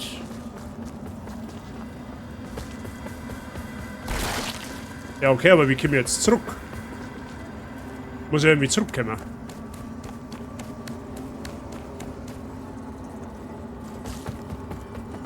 Ah.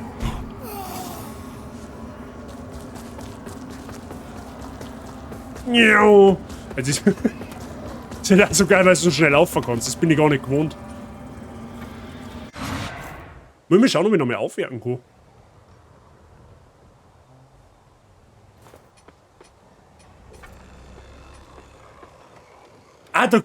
Das ist auch geil. Man sagt da, wenn man auf Charakter aufwerten schaut, da ist links daneben ist so ein kleines Flammensymbol, sag ich jetzt einfach mal. Wenn das aufleicht, dann können wir aufsteigen. Cooler Quality of Life Change.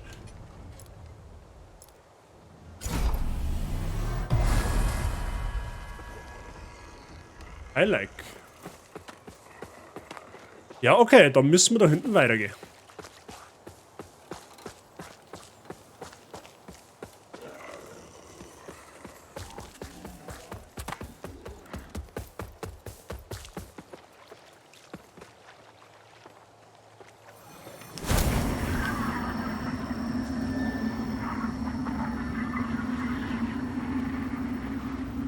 Ist jetzt schon geil in der...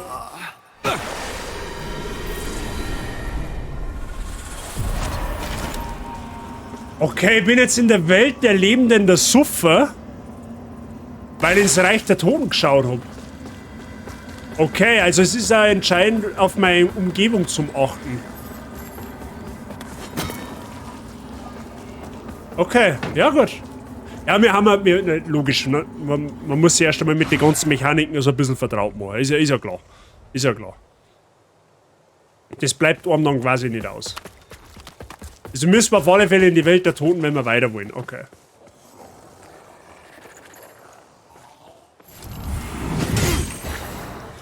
Alter, mit einem Schlag über den Zaun gejietet. Perfekt.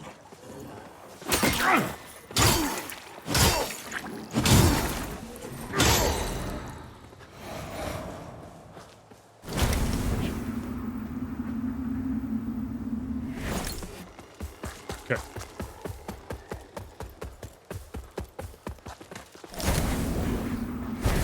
Ja gut, dann gehen wir halt ins Reich der Toten. Ja genau, da ist nämlich der See ausdrückert. Oder der Bach oder was auch immer das ist.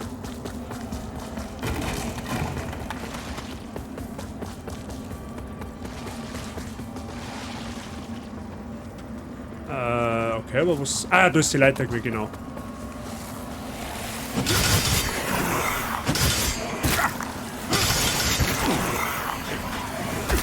Alter, an das Fell.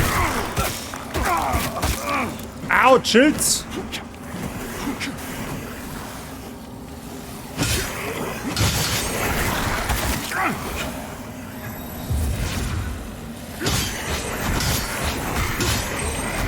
Also in der Gruppenhand stark, gell? Man kann's nichts sagen.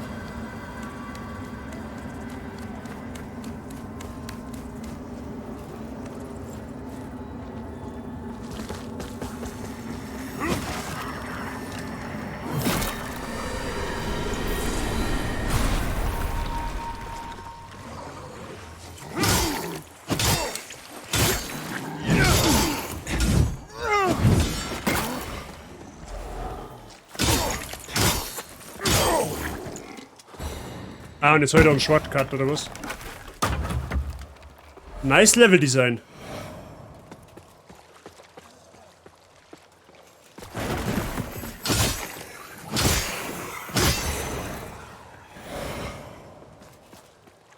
Okay.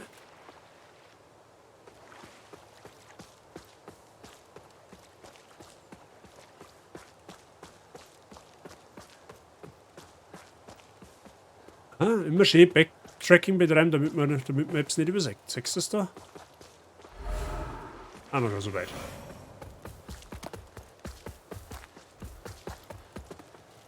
Wo ist er, Leute? Ah. Heiliger Schutz, okay. Oder geht's da jetzt in der Gruft auch noch rein, oder was? Weil leck, da weißt du gar nicht, was du zuerst schauen sollst. So wie ich das sehe, haben wir jetzt gerade in der ersten Welt. Da haben wir den Shortcut aufgemacht. Genau. Okay. Achso, geht's vielleicht eh da hinten weiter, oder was?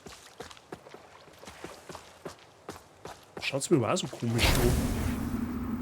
Wie man da aufgekannt. Okay.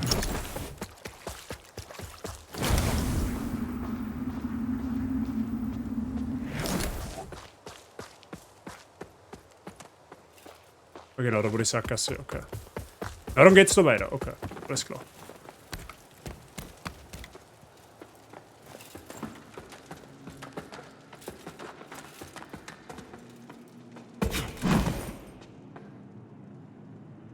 Ah!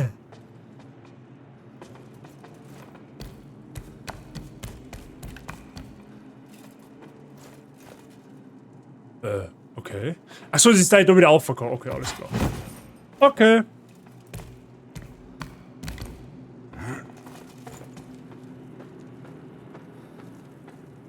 So, ja. Ah, du bist der von vorher, meine, gell?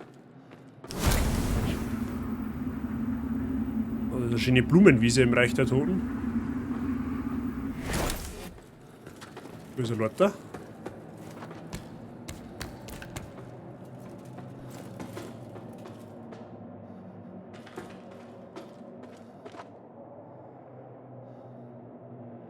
Schauen wir uns gleich an.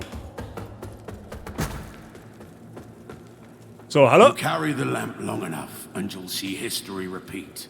Over and over. If you don't want to keep retreading the same ground yourself should you fall, make use of this. Überrestsetzlinge. Eure Umbral-Laterne vibriert und leuchtet in einer besonderen Farbe, wenn ihr euch in der Nähe eines Bettes aus Umbralblüten befindet. Wenn ihr auf einem Bett aus Umbralblüten steht, wählt eure Umbral-Laterne mit Steuerkreuz, hebt sie mit und drückt Y, um einen Überrestsetzling heranwachsen zu lassen. Ein Überrestsetzling dient als Wiederbelebungspunkt, sollte den Umbral sterben. Okay, man kann sich quasi auch einen Schnellreisepunkt machen. Okay. Merci. Wie groß ist denn der? 8 Meter oder was? I've given you more umbral guidance than I ever had. From now on, find your own way and stay out of mine. Oder der Fei, die Hände, seht ihr das? Schaut aus, wie wenn der definitiv nicht menschlich war. I've given you more from now on. Ja.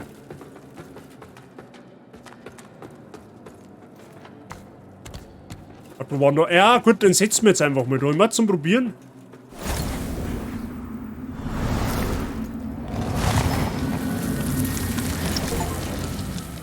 Die Deien in der Dunkelheit. Hä? Ja, der war mal hin, weil schaut doch nicht. Aber den kann ich nimmer weg da scheinbar. Den kann ich scheinbar nimmer weg da. Der bleibt dann quasi, oder? Sag ich das richtig? Ja, das sage ich richtig, okay.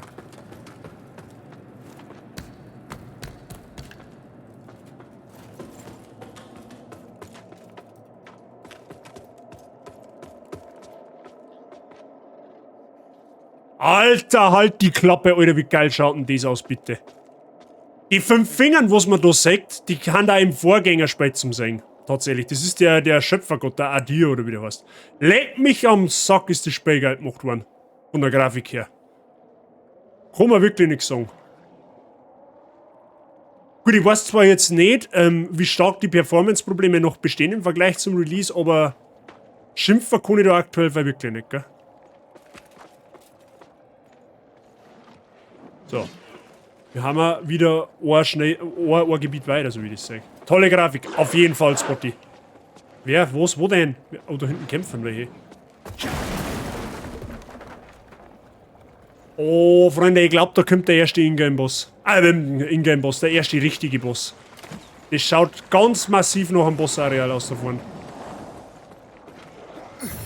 Mindere Feuersalze. Oh, hi. Du schon wieder.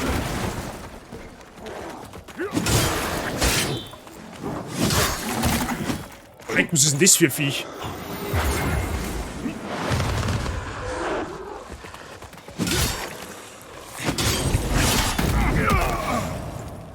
Au.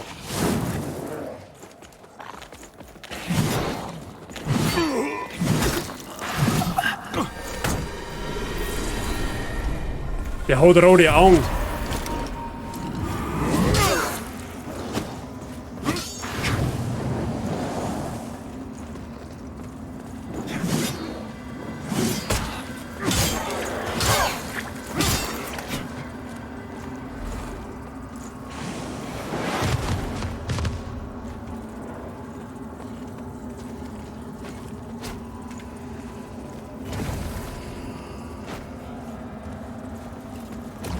Ja, wie jetzt?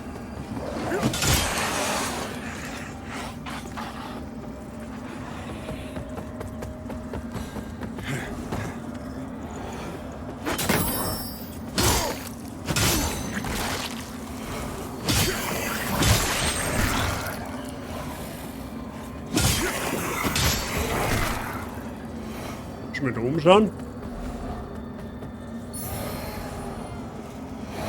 Armbrust der Schützen. Armbrust hört sich ja mal nicht schlecht an. Armbrust ist schöne Fernkampfwaffen. Da können wir mit Sicherheit arbeiten damit.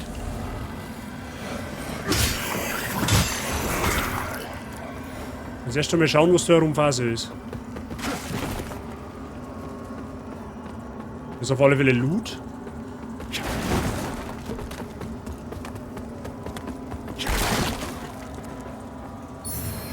Munitionstasche und kleiner Mana-Steinklumpen. Okay.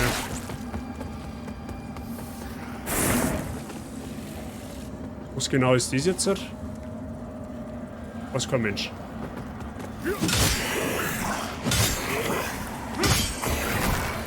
Okay, gehen wir an unseren Setzling zurück.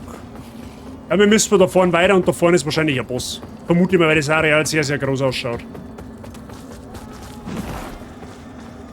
Und wir können noch mehr aufwerten.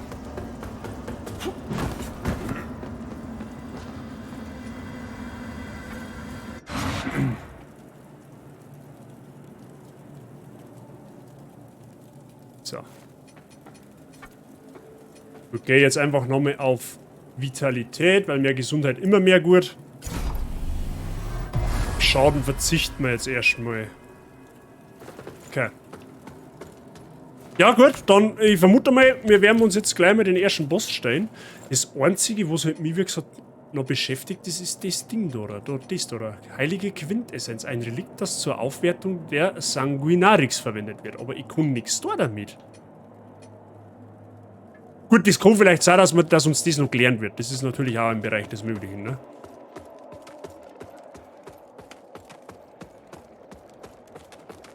Na gut, schauen wir mal. Okay, das schaut... Wow, leck. Das ist ein riesiges Viech. Oder war ein riesiges Viech. Mindere Feuersalze. Ja, okay, das stinkt massiv nach Boss. Okay, Freunde. Oh, holy Aureus. By your radiance, grant me the strength to continue to endure these dark days, to lay bare the path to salvation for my wayward brothers and sisters, so we may walk it together, and to strike down all those who would see our will defied. Even as our suffering continued, I honored my pledge of patience to the exactor. Malenia, And bist yet das you du? now appear before me, a stranger, bearing what was not yours to receive. A betrayal made flesh, and one I cannot brook. Ja, freut mich auch, die kennen zum Lernen. Du erinnerst mich gerade. Peter, Frau der gesegneten Erneuerung. Ja, tolle Wurst. Wieder warum handeln die alle so?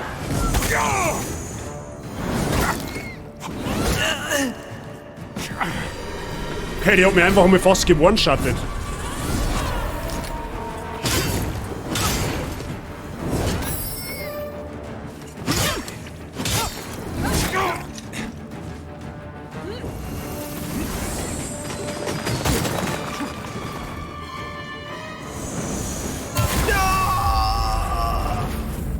Okay, das kann dauern. Leck mich am Arsch. Keine Ahnung, ob ich die schon machen soll. Aber es geht halt auch nirgendwo anders weiter, also die muss ich machen. Okay, das ist der erste offizielle Tod. Rise Avedere. Ja, okay, die glaube ich wird nicht einfach. Die glaube ich wird nicht einfach, die ist ziemlich flink. Aber jetzt schauen wir mal. Wenn ich was aus meiner Soul-Spieler-Karriere gelernt habe, dann das, dass ich irgendwann jeder Boss einmal umfällt. Steht zwar nicht im Klardrucken, wie oft ich vorher umfalle, aber...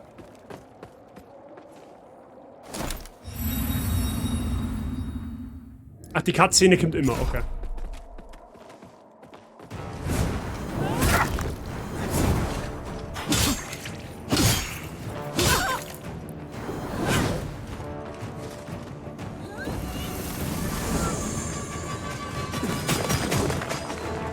Ja, wenn man es einmal weiß.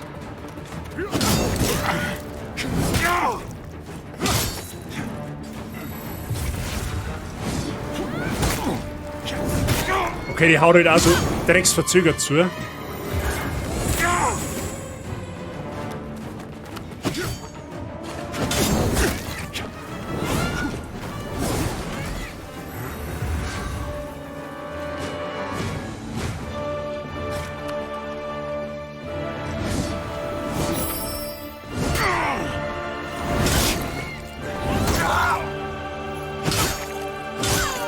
Gut, aber sie lost einem relativ viel Öffnung.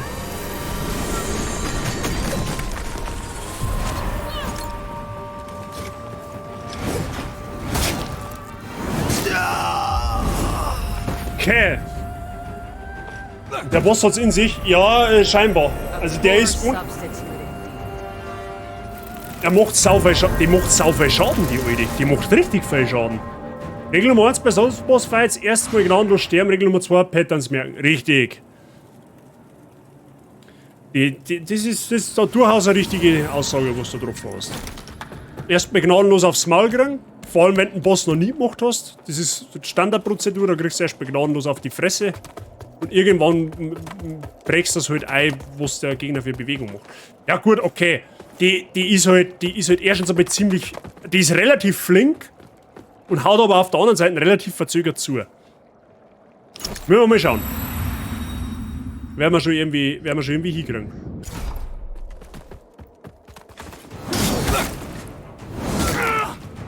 Okay, ich kann. Okay. Parieren sollte ich vielleicht bei so einem Boss noch nicht wirklich probieren.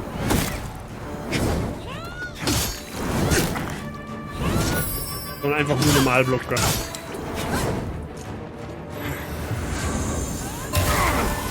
Alter, der ist reinig.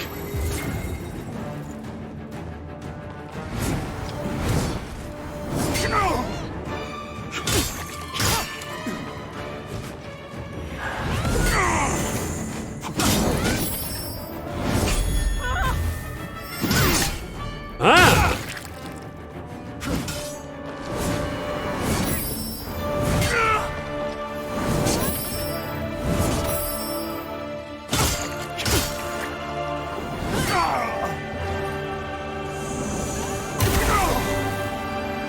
Die haben schon kennen sehen, aber die Frage ist, kann man den blocken?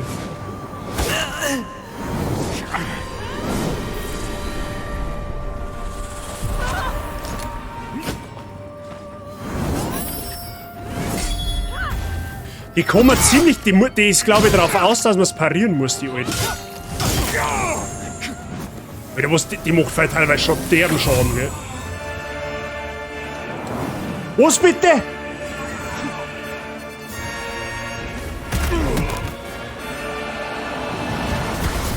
Poor substitute indeed. Alles klar, ja, der zweite Phase. Oder deinstallieren und 3 Hübidringer gehen. Ah, woher denn deinstallieren? Das ist ja auch keine Lösung, nicht. Du hast da Zeit dafür. So, ich gebe wieder mal in mein erstes Souls-Spiel eine. Ja, der Mr. Saijing wagt sich an Demon Souls heran. Sehr, sehr zauberhaft. Da haben wir einen Souls-Spieler mehr in der Community. Sollte Regel 2 nicht funktionieren, tritt automatisch Regel 1 in Kraft. Der Spotty hat's erkannt. Ja, Spotty hat's absolut erkannt. Spotty, Souls-Spiele wann? Und das ist erst der erste Boss, ja, leck. Ja, das ist wahr, ja. Aber gut, ich glaube, mit der Parierstrategie fahren wir in der ersten Phase gar nicht schlecht. Das Timing muss halt noch stimmen, ne? Aber das kriegen wir schon irgendwie gebacken.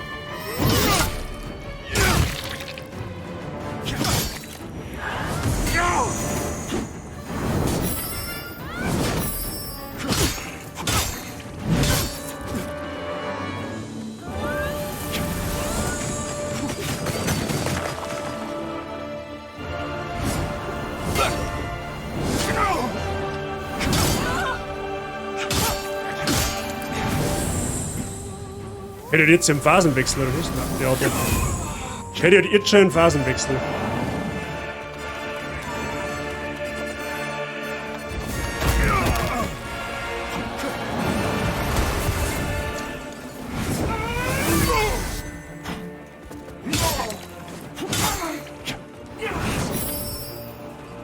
Okay, wo's...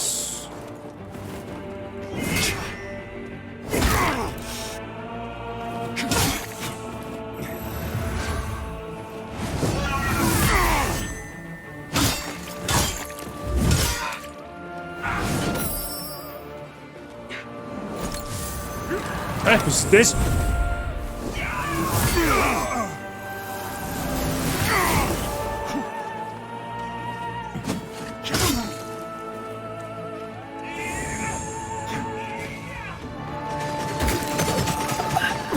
Okay, dann macht es dann 2 so Dinge und... okay.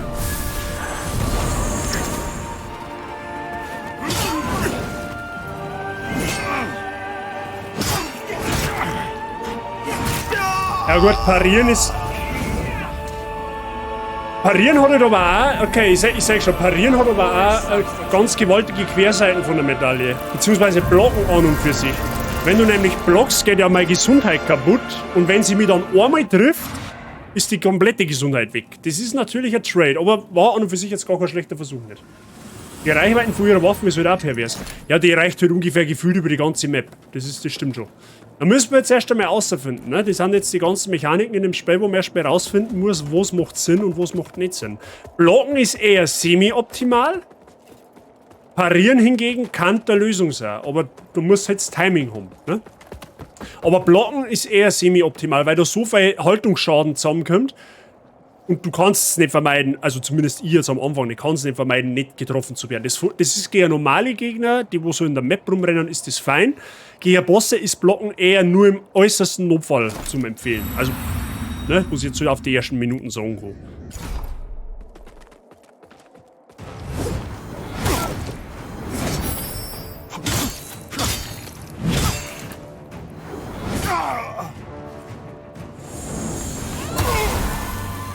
Ja, die macht aber auch einen Schaden aus der Hölle, gell? Das muss man halt auch sagen.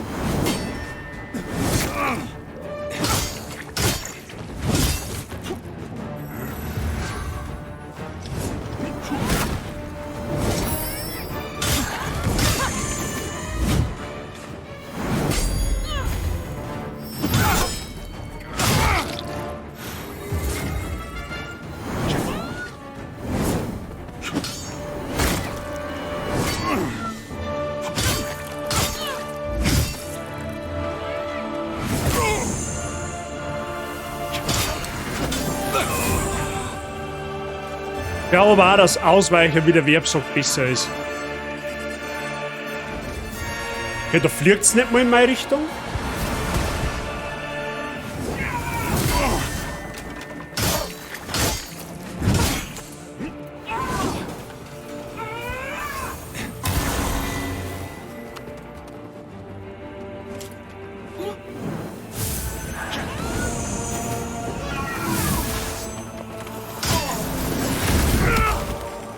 Okay.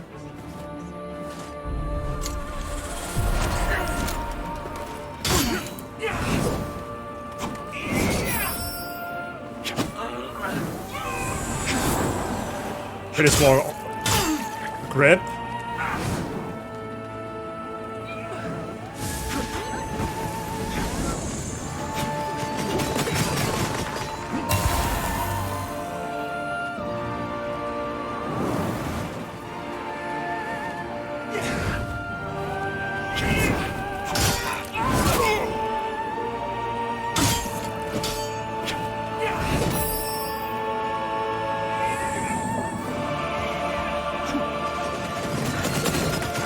Hä?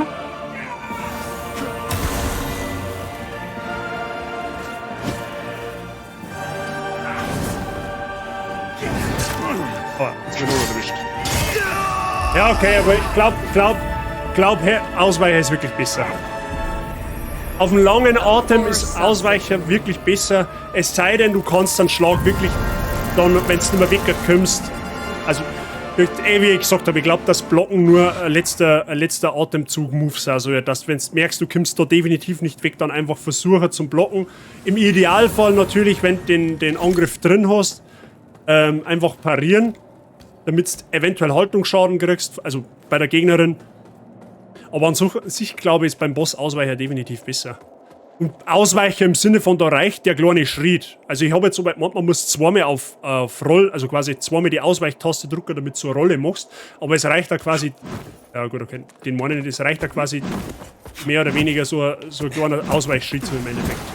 Macht man jetzt nicht, weil ich einen Gegner nicht avisiert habe, aber ich glaube, dass das auf lange Sicht die bessere Entscheidung ist. Die ist heftig. Die wirkt jetzt auf den ersten Blick einmal heftig, ja.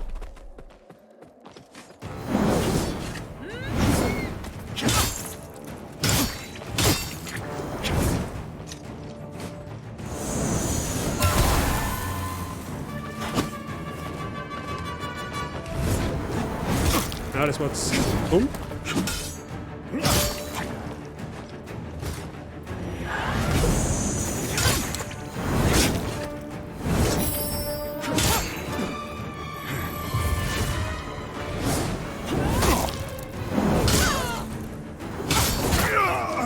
Okay, bin teilweise aber auch noch zu gierig.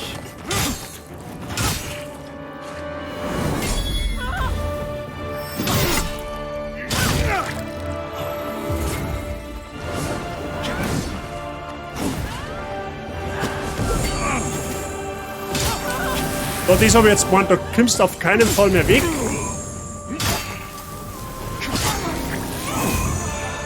Dann kannst du einen Block versuchen tatsächlich.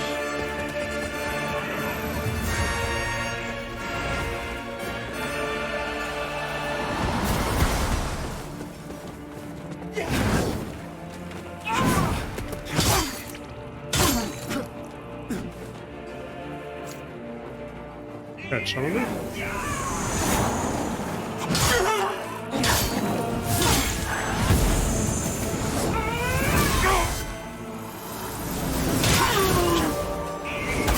Aber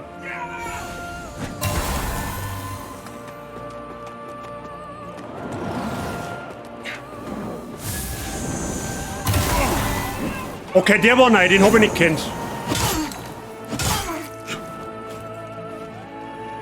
Der war neu, den habe ich nicht kennt, dass zwei Strahlen nach vorn können.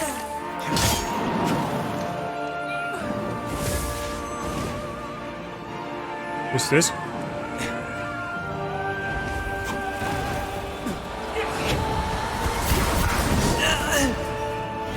Boah, leck, die macht so ein AOE auch noch. Zeigt nix.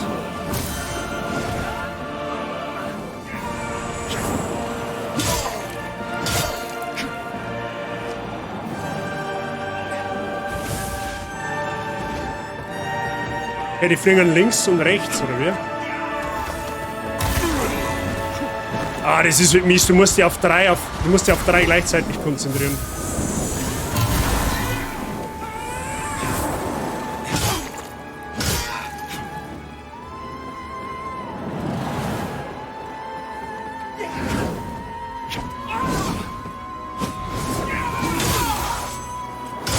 Du kannst den Boss aber manchmal außerstacken.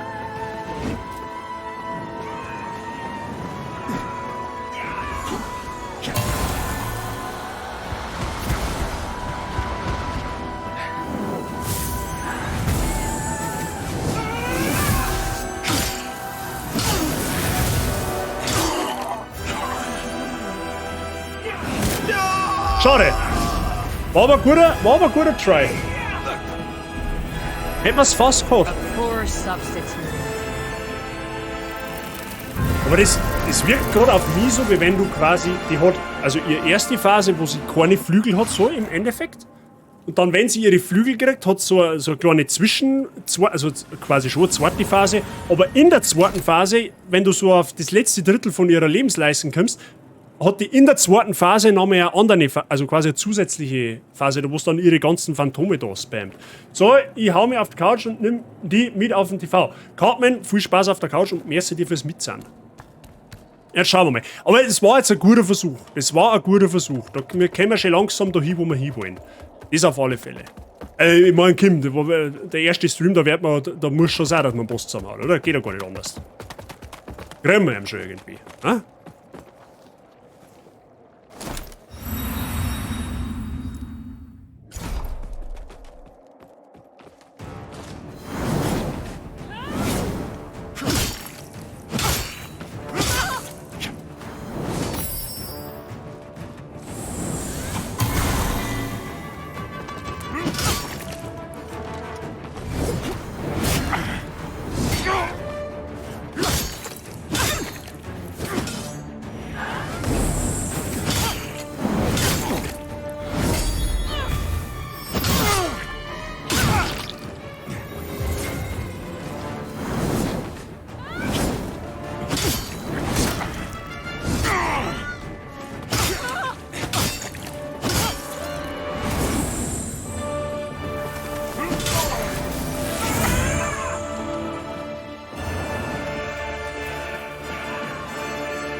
Okay.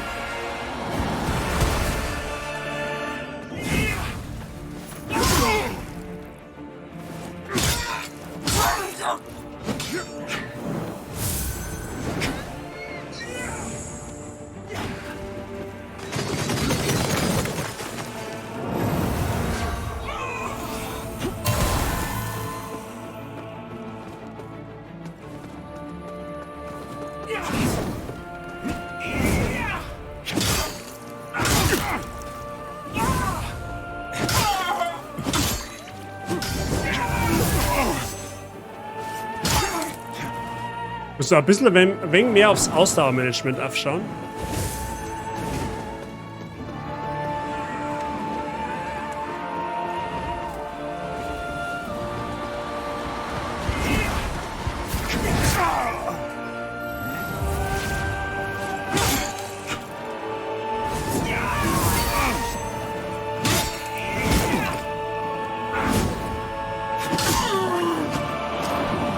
Aber das Boss-Design muss man ja auch mal festhalten, schaut schon ziemlich geil aus.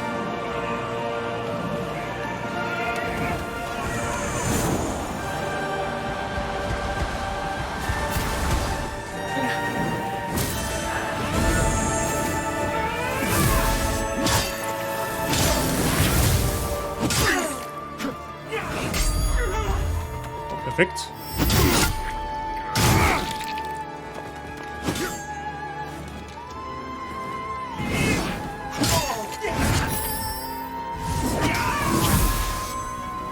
Was haben wir?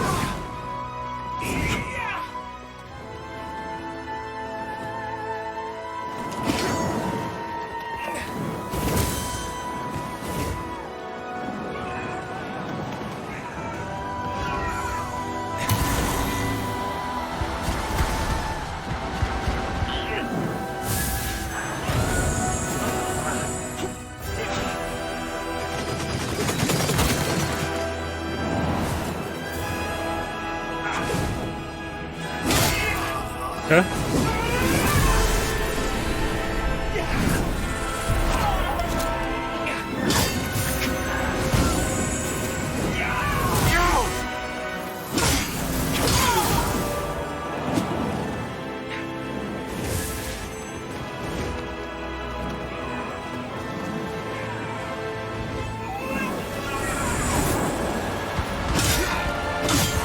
Nice! Easy! Ja, was heißt easy?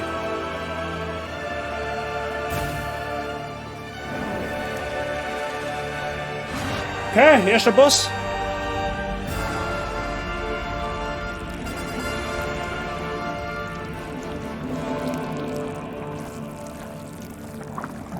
Haben wir das mehr?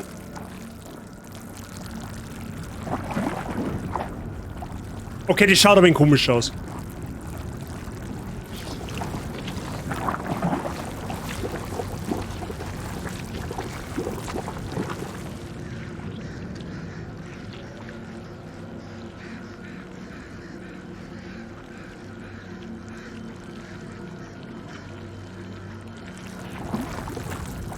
Oh, leck, kommt jetzt die eigentliche Phase erst, oder was?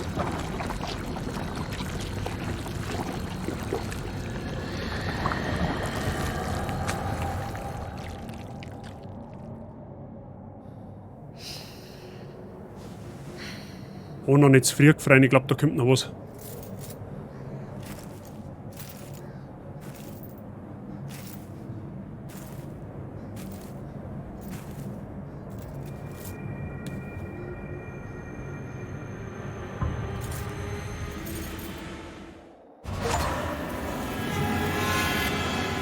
Der ist hier geläutert.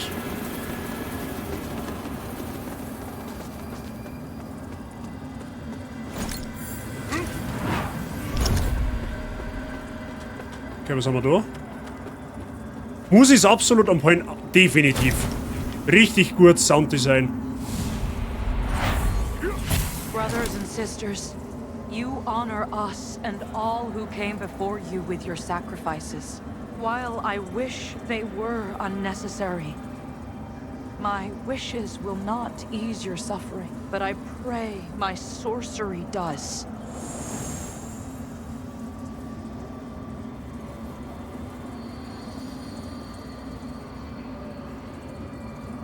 Was? Wenn man da jetzt wieder irgendeinen Gegenstand kriegt?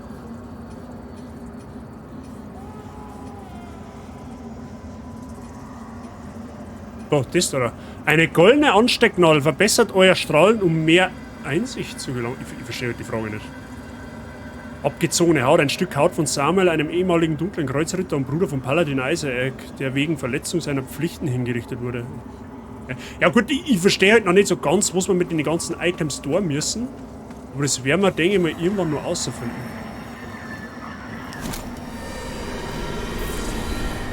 Aber erster Bosskampf hat mir sehr gefallen. Bossdesign war super. War auch nicht ohne.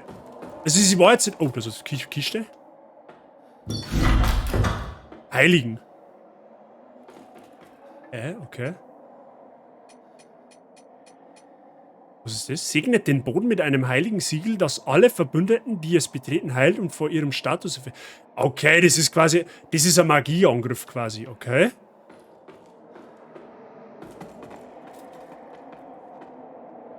Okay.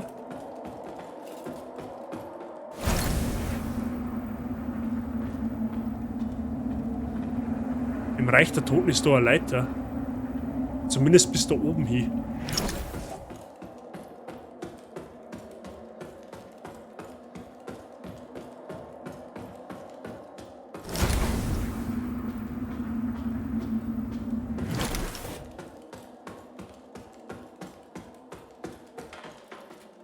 Schaut aber aus, wie man da reingehen kann.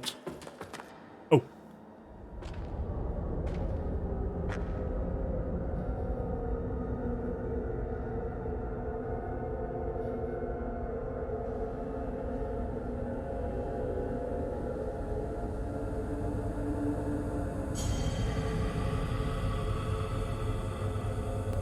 Sehr einladend.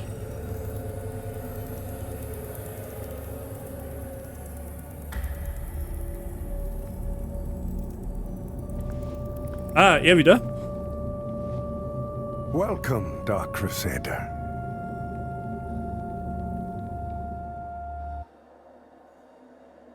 Okay, angenehm. Himmelsrastbrücke. Ruhe unter den Toten.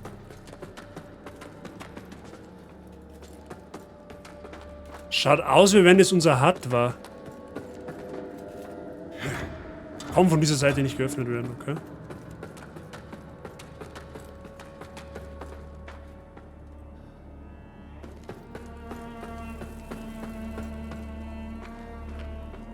Jetzt war nicht umsonst einer, oder? Ja, die schaut jetzt eher aus, wie wenn es unser Heimatort ist, so mehr oder weniger. Okay, da haben auch NPCs herin.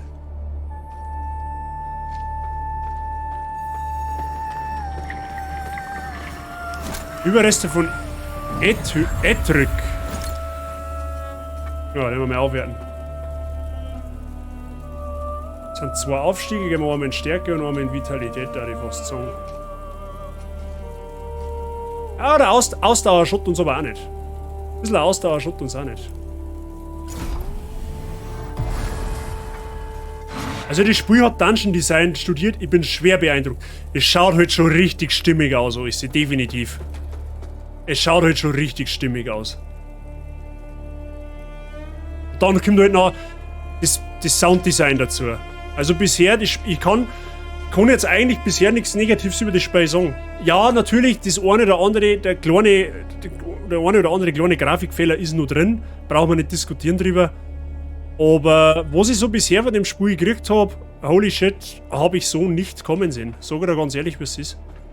I had no doubt in my assessment of you, as one worthy of the monumental task which lies before us, Crusader.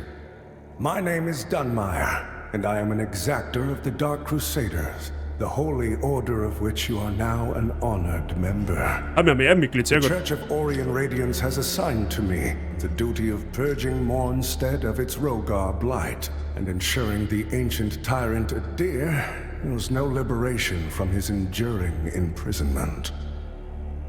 Okay. While the schism between the Church and Judge Cleric is of long standing, she and her hallowed sentinels, now perverted, did at least construct Mornstead's radiant beacons, which have prevented Adir's return for centuries. But now, you stand corrupted and on the verge of collapse. It is to these 5 beacons you must turn your eye. Use the Umbral Lamp to cleanse them of Adir's destructive influence, and deliver salvation to a world on the brink of perdition. Okay, unsere Main Quest ist quasi, wir müssen 5 große Leuchtfeuer finden und die reinigen sozusagen.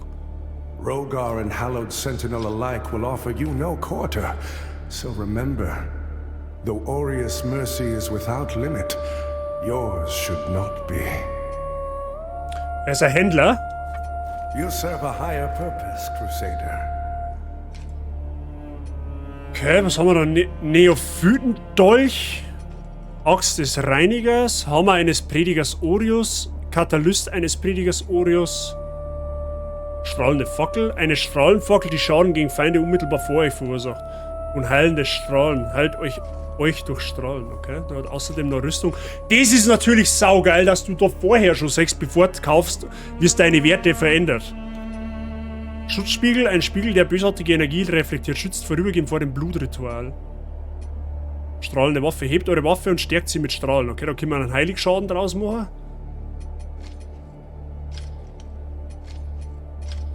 Okay, das ist nice. Das ist wirklich nice. Du sagst, bevor du was kaufst, was der bringt.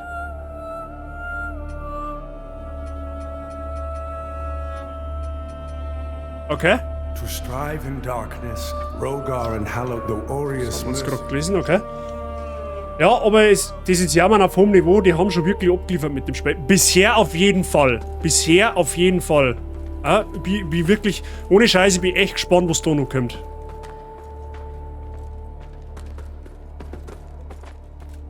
Und die Gebiete scheinen alle recht weitläufig zu sein. Also es ist jetzt nicht, ob du da was sagst.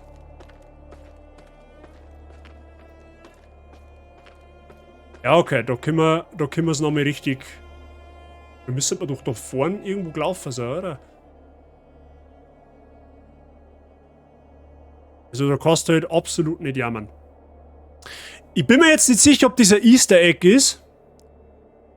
Aber das erste, also das Lords of the Fallen aus dem Jahr 2014, spielt ja auch in so einer, ja, also zumindest, es dreht sich alles um so eine Art Kloster, ja. Und ich bin mir jetzt nicht sicher, ob es ein Easter Egg ist, aber ich glaube, dieses Kloster sieht man da hinten auf dem Berg. Ich bin mir aber nicht sicher. Ich will jetzt nichts behaupten, wo es nicht stimmt. Aber ich glaube, dass das da hinten ist. Na, also bitte, falls das wer weiß, berichtigt es mir, wenn ich falsch liege, aber ich glaube, das Kloster sieht man da auf den Gipfel da hinten.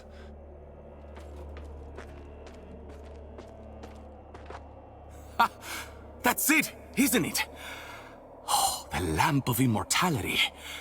And the genuine article. Not a useless, empty vessel like the one I saw that witless fool bumbling around with.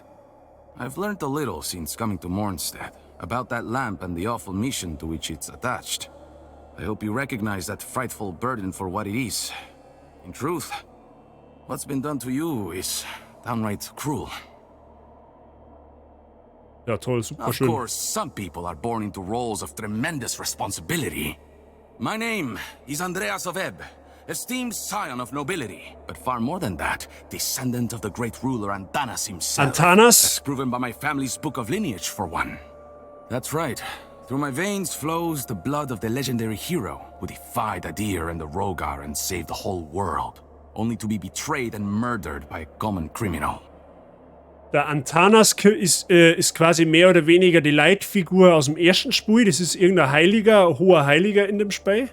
So you'll understand a man of my pedigree cannot simply stand idle while an unfortunate victim such as yourself remains shackled to such a grim fate.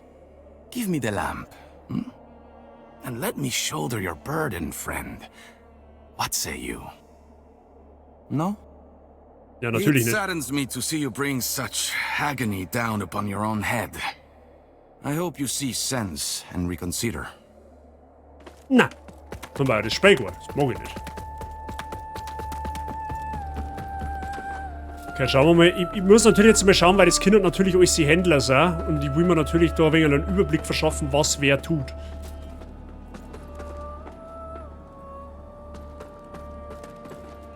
Oh, leck, da haben wir noch mehr.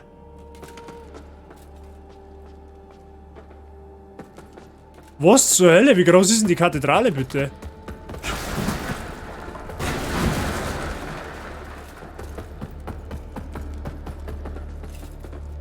So the Exactors found himself a new instrument, as Exactors are wont to do. And given that lamp was intended for me should his paladin fall, and yet now here you are, lamp bearer. Well, it seems I was right to doubt the value of a dark crusade. Hey, die wollten also alle die Lampen haben. I see. By Aureus' divine will, I live again. Ach, das ist der Boss von It's a vorher. miracle. And to think I raised my sword to you, when all along you were a divine instrument sent by him to deliver my death and rebirth and bring clarity. Forgive me, Lampbearer. Ja, I'm schon gut. Pietà of the Hallowed Sentinels.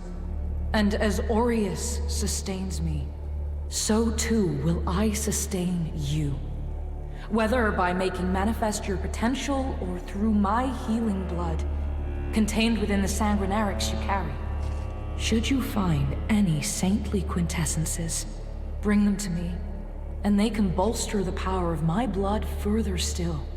The beacons must be cleansed, the hallowed sentinels restored, and Adir's malignancy eradicated. Through whatever is to come, fellow chosen of Aureus, we stand together in service of him. Ich kann das halt immer noch nicht aussprechen. Sanguinarix aufwerten. Deswegen Our auch holy vorher die work Quintessenz. continues, Lampbearer. So. Jetzt habe ich quasi... Ach so, das verstärkt quasi die Heilwirkung, wenn ich das richtig sage. Das heißt, es geht jetzt auf +1. Haben wir 20% mehr... Moment einmal. Wait a minute. Das wertet nicht nur unsere Heilung auf, von der Menge her, sondern auch unsere, wie oft man es nutzen kann. Fellow sanctified vessel, may Aureus' divine radiance flow through me and into you. Okay, wir haben jetzt 4 Heilungen, die 20% mehr heilen als vorher. Alter, wie krass ist denn das? Weil normalerweise in die Soul-Spiele brauchst du immer 2 verschiedene Items. Einmal, um mehr Ladungen zu kriegen, also dass du es öfter verwenden kannst. Und eins, das wo dann die Wirkung verbessert. Das ist da quasi ein Item. Ist nicht schlecht. Ist nicht schlecht. Ist halt auch geil, dass da ein ehemaliger Boss jetzt unser Verbündeter ist. Das glaube ich hat es so auch noch nie wirklich gegeben. Look at you. A Dark Crusader, a lamp bearer, and a revenant to boot. Aren't you the multifaceted one? Well, we Fidelis aren't as fortunate. We tend to stay dead when we die. And Aureus knows enough of us have done just that. Anyway, like Nathaniel says, you keep looking back, you don't see the blade coming at your front. We set ourselves a task and we have to finish it. Okay.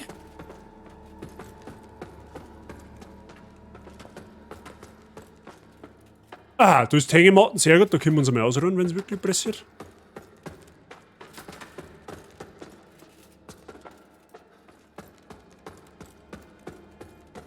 That lamp you've got there is heresy, stranger. But then, seems it's getting harder to tell what is and what ain't nowadays. Ah, strange times. But in the end, there's right and there's wrong. And that never changes. And I hope for both our sakes you know the difference. Okay, irgendwie haben die alle was gegen mich, weil ich die Lampen habe. Ich verstehe die Frage nicht. So, jetzt muss ich aber erst einmal schauen, was da weitergeht. Von da hinten haben wir... Von wo haben wir denn jetzt eigentlich gekommen? Von da haben wir gekommen, oder? Ja genau, von da haben wir gekommen. So, aber jetzt ist die Frage, wo geht's weiter? Wo geht's hintere zu? Also okay, jetzt ist ja... Leute, sorry, es gibt so viel zum Sehen und ich weiß ehrlich gesagt nicht, wo ich zuerst schauen soll. Was ist das da, oder? Die hat... Naja, okay, nein, die hat keine Tipps mehr. Die hat wahrscheinlich einmal welche gehabt, aber...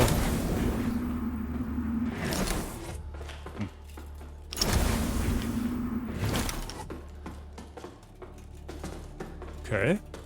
Ja, ich vermute mal, dass wir da im Laufe der Reise den einen oder anderen NPC finden, der dann auch daher kommt. Und der ist dann in irgendeinem von denen Zimmer.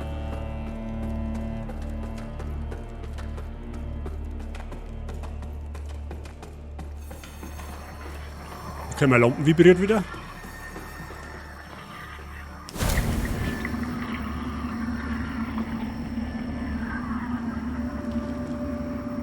Boah, leck, was ist denn das?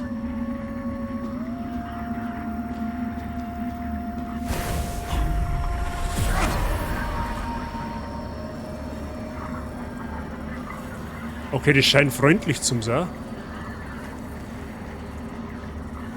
The lamp must be born until the favored child makes themselves known. Only then can the remaining carrion of creation finally return to the void. Alter, die Stimmen! Was ist jetzt das? Kaufen, Verkaufen, Umbral-Auge einsetzen, Umbral-Laterne aufwerten? What the hell? Chosen bearer of the lamp, like you I serve. Ich verstehe die Frage nicht. Was ist dieser Wurf? Was? Gesättigter Kraftschädel. Auge der Vergeltung. Das Auge eines gefallenen Kriegers eröffnet weitere Möglichkeiten, Vergeltung zu üben. Hä? What the hell? Umbralreste, noch zuckende Überreste eines Umbralstigmas. Kann mit Molhu gehandelt werden. Ah, setzt Salze, Angriffe mit Waffen, Ursachen, Schwächungsschaden, okay. Rollender Kraftschädel. Kriege 1600 Kraft und so aber 3000 Zölle dafür. Das ist ja direkt fürs Licht. Bleibende Verzweiflung beschwört mehrere stationäre Sphären aus Umbral-Magie, die bei Kontakt explodieren. Umbral-Orb schleudert eine Sphäre an Umbral-Magie. Was ist das?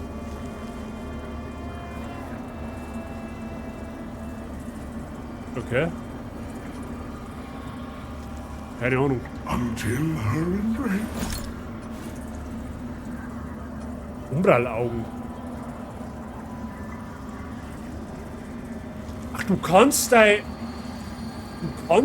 Lampen mit einem Sockel ausrüsten, der dir dann einen passiven Buff gibt. Oder wie sage ich das jetzt? Plus 1 Seelenschinderladung, 15% Heilungseffizienz in Umbral und in der Hauptfassung. Und in der Nebenfassung kriege ich noch mit 25% Heilungseffizienz in Alter, Fuchs, bist du bescheuert. Okay, Umbral-Laterne aufwerten. Kann ich das jetzt auch machen? Was brauchen wir da dafür? Ein Force in flutlichen Meißel. Okay. Ein Force in flutlichen Meißel braucht man, damit wir die aufwerten kann, die Lampen. Okay. Pieta ist jetzt dein Schreinmaid sozusagen, so wie man es von Dark Souls kennt, so hab's ich verstanden. Ja genau, da kannst du halt deine Heilung aufwerten. Aber aufwerten selber, da brauche ich keinen NPC, das tue ich quasi immer am Leuchtfeuer sozusagen oder an den Laternen quasi. Spielt das Gewicht im Inventar eine Rolle, weil bei manchen Sachen ein Gewicht angeht? Ja, scheinbar schon. Scheinbar spielt das schon eine Rolle. Also im Inventar nur dahingehend, wie viel ich mitnehmen kann. Was für mich, glaube ich, wichtig ist, was ich trage. Die Frage ist aber, kann ich das irgendwo einlagern? Das müsste man doch bestimmt irgendwo einlagern können. Das war vielleicht noch ganz interessant.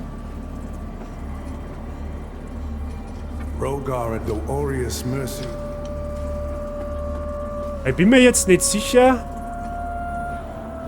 Weil ich habe jetzt aktuell noch einen Midroll. Die Frage ist, was passiert, wenn ich jetzt... Pass auf. Ja, dann geht's ein wenig nach unten. Wenn ich den Ring aus. Und jetzt pass auf. Spielen Budelnackisch. Bubele.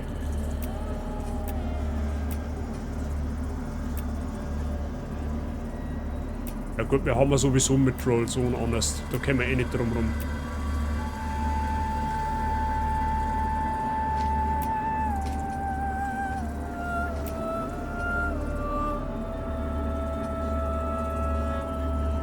Ja, okay. 80,4 von 84, genau, das ist mein Inventarlast. So wie ich das verstanden habe. Jetzt soll ich noch. Also meine persönliche Ausrüstungslast, wenn ich es richtig verstehe, haben 81. Und ich habe jetzt aktuell 79,4, also gerade noch so, dass ich mittlere Rolle habe. Und mein Inventar. Gute Frage. So, dann habe ich die. Grüß dich gut. Was ist bei dir? Na gut, jetzt schauen wir mal weiter. Das müssen wir, wie gesagt, alles ein wenig rausfinden. Schrein der verdorbenen Mutter gibt ausgerissene Augen. Was?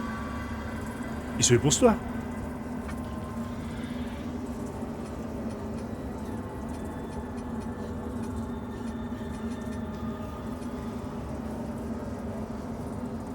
Hä, was? Nochmal. Was soll ich da?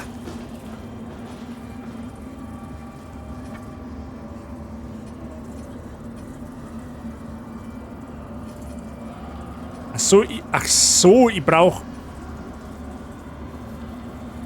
Hä, das check ich nicht. Das check ich nicht.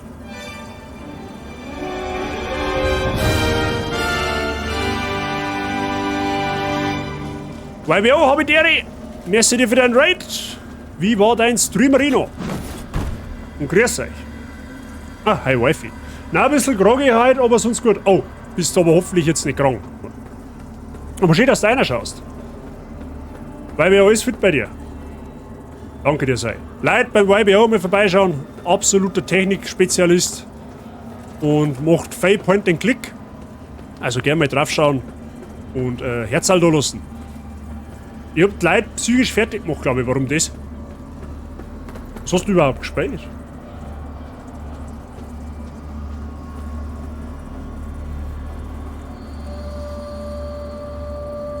Games und Demos, okay? Ja, okay, aber wo geht's jetzt weiter, ist die Frage, Freunde der Sonne. Ach, da hinten eine vielleicht.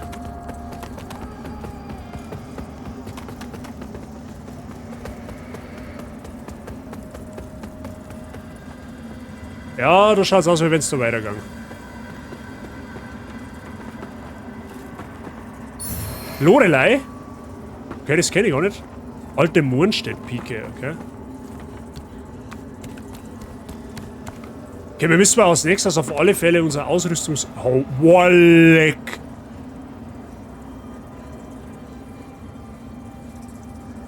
Alter, das Augen!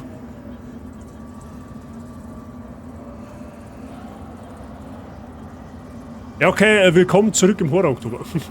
Haben zuerst die Demo auf Randall's Tuesday durchgespielt und dann Lorelei, was ein sehr realitätsnaher Psycho-Horror-Point-and-Click ist. Ach du Scheiße, du bist quasi jetzt richtig in den Horror-Oktober gestartet, oder wie? Sehr happig, ich bin mittendrin ausgestiegen, weil es mich zu heftig getriggert hat. Sehr gut gemacht, aber für mich zu heftig. Okay, da muss er mir tatsächlich, da muss er mir die Watto schauen. Bin ich tatsächlich gespannt. Pyreus habe ich der, grüß dich. Okay, der hat mir jetzt total abgeholt. Leck mich am Arsch. Okay, das ist ein NPC. Careful. If you're headed for Pilgrim's Perch, friend. The hallowed sentinels don't welcome everyone. Not even a faithful pilgrim who's crossed countless miles of land and sea to join them. All I wanted was to serve the divine judge cleric, but they deemed me unworthy and chased me off. What's a poor, rejected disciple to do now, I ask you? Ja gut, du schaust aber jetzt auch nicht wirklich vertrauenswürdig aus, gell, Bubele? Muss man vielleicht auch mal ganz deutlich sagen. I gave away most of what little I owned before I left Perdam. But if you've got some traveling of your own to do, then here, take this. I know it doesn't look like much, but it's been a dependable companion to me. Ein Stick. Ich hab einen Stick gekriegt. Viel Spaß beim Durchsterben, danke dir. It's a harsh wind that blows in Bin bisher monsters, but a sehr tree gut that begeistert doesn't davon. bend breaks, I suppose. Die Stimmen sind ja genial ausgewählt, bisher ja. It's a harsh wind that blows in Mondstadt, but a tree that doesn't bend Also ja. breaks. Boah, leck, Alter, wir... Also Level-Design ist halt auch on point, gell? Okay, den haben wir nicht können sagen.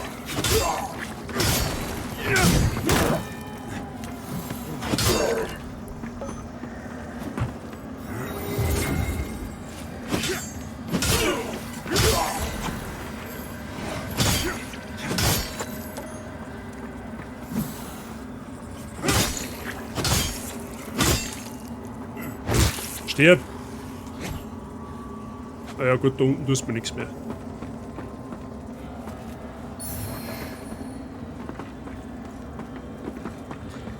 Leider und angeblich war ich heute mal wieder fleißig und habe am PC ein paar Sachen hergerichtet. Sehr gut, Billinger, habe ich dir, grüß dich gut.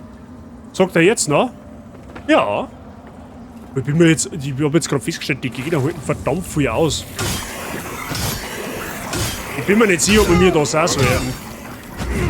Ich glaube, wir sollten da noch gar nicht sein. Die Gegner halten ja sau viel aus.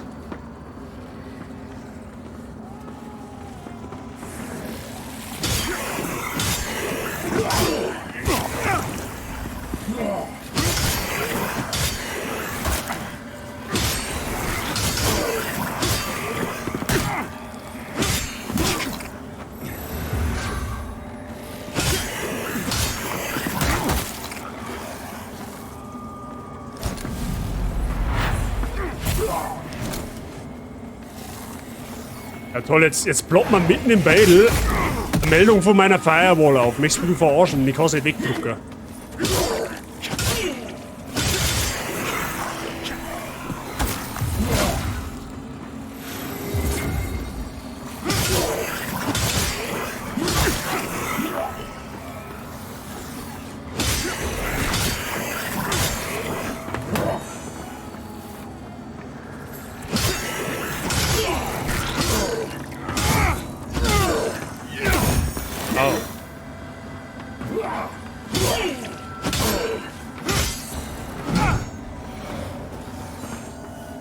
Ja gut, ich hab vielleicht jetzt ein wenig ich gehabt, weil ich gerade den Umbra gestartet habe.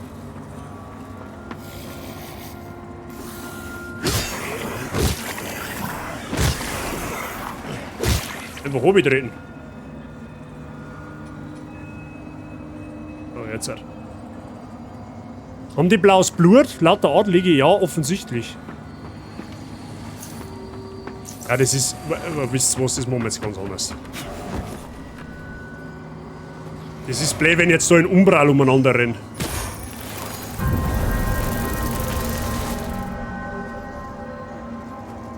Okay, jetzt weiter, was anderes gibt's ja nicht. Okay.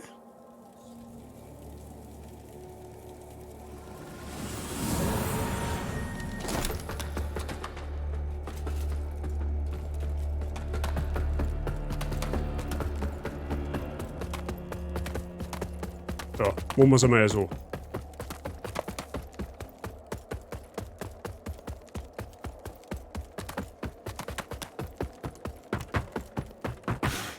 Boah, leck, jetzt war ich bei oben gesprungen. Holy shit.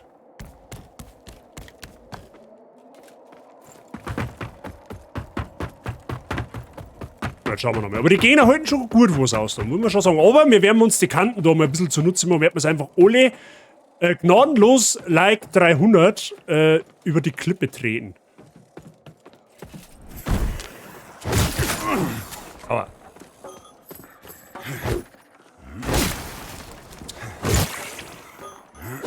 Verpiss dich. So, wo haben jetzt so... Ah, da haben's.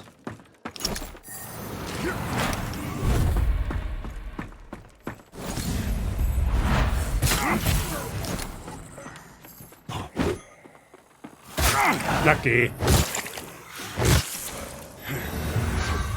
Den zaubert's aus, die Burschen. Karte des Pilgersitzes.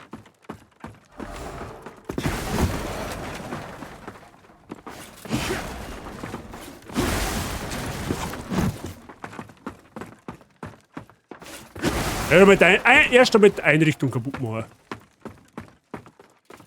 Damit nichts passiert.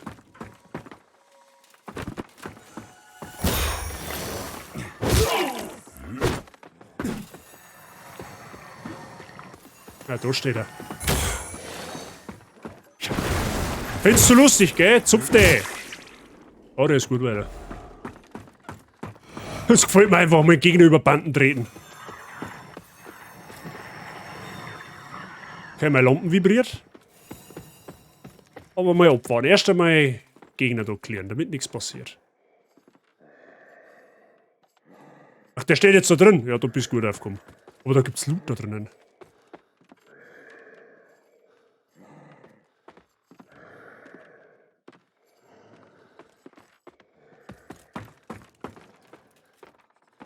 Okay.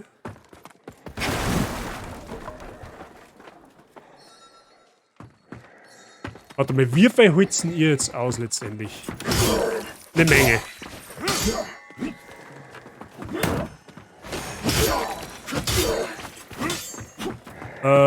Okay. Moment.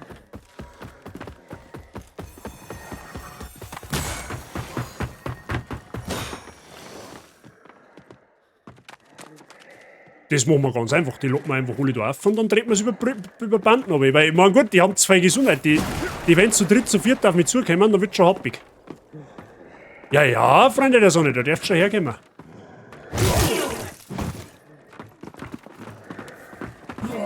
So, schon her, so schön.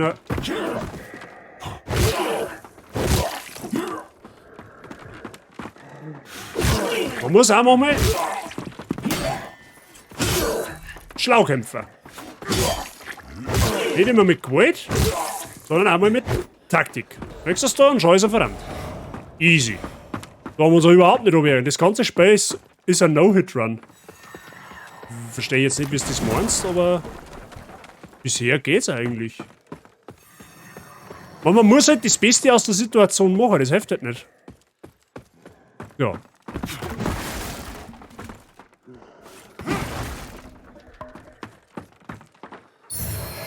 Blutiges Beil. Das ist gut. Oh, hi. Kommst du noch? Ja, das ist zauberhaft. Ja, so ein Feiner bist du, gell? Aua.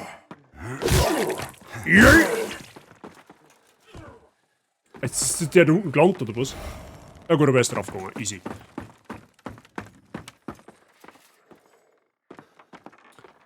Aber nicht, dass die dann im Reich der Toten wieder auftauchen. Na, glaube ich nicht einmal. Glaube ich nicht einmal. Also wenn ich das Spiel richtig verstehe, haben die Gegner im Reich der Toten anders als wir... Ja, das ist wieder in der Zeitung gestanden, dass du da hinten stehst, oder?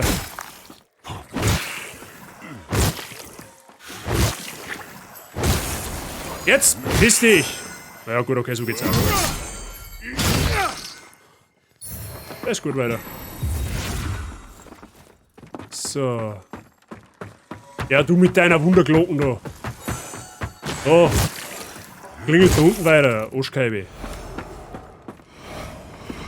Aha, jetzt wird's hier auch munter da, oder was? This is Sparta, that's it. Ach, ihr betzt nur? Ja, okay, solange ihr betzt, dann los hängt im Frieden. Das ist zauberhaft.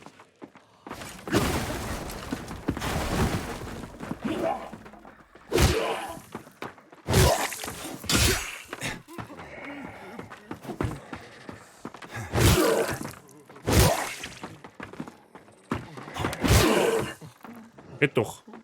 Ja, ja, ich lasse dich ja schon in Ruhe, ist doch in Ordnung. Ich hoffe, ich mache... Was? Ich hoffe, ich mache nicht zu viel Backseat Gaming, aber vielleicht machst du zu wenig Schaden, weil du ein Schwert nicht führen kannst? Oder weil mein Schwert hier ist? Kann ein Schwert können Waffen da kaputt gehen im Spiel?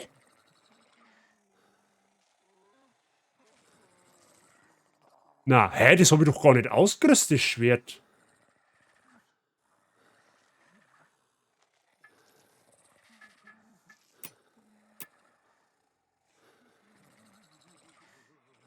Ja, ich habe da vergessen, den Paladin-Anhänger auszurüsten, deswegen stimmen meine Werte nicht mehr.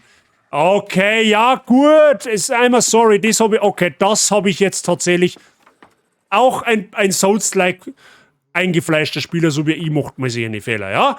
Aber auf das habe ich jetzt tatsächlich nicht geachtet. Tyreus, das hat mit Backseat Gaming nichts zu tun, das war in Ordnung, ja? Weil ich war jetzt wahrscheinlich nur 3 Tage so umeinander gerannt. Ja, jetzt macht es mal dann natürlich deutlich mehr Sinn mit dem Schaden da. Ja, das ist jetzt zauberhaft. Das ist zauberhaft. Press F bei Respekt für Mr. Tyreus, der wo mir den Hinweis gegeben hat. Gut aufpasst, auf das werd ich jetzt nicht kommen. Sogar da ganz offen und ehrlich, wie es ist. Da zaubert doch noch irgendwer, oder? Die hörst doch. Steht da einer da drin? Tatsächlich.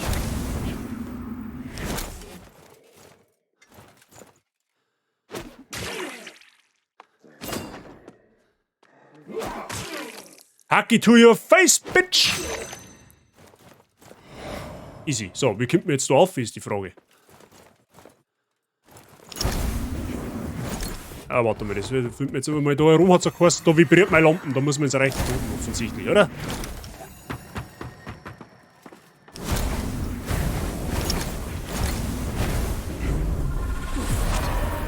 Aber abschubsen ist auch lustig, ab Walleck. Definitiv, abschubsen war auch lustig.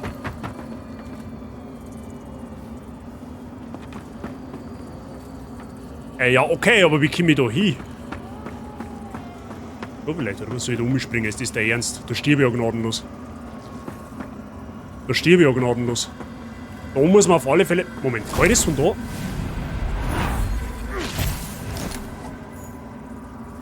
Okay, da gibt's Loot, aber... Ich mach da jetzt nicht hinspringen, weil ich gnadenlos stirb. Sag ich ja schon kommen.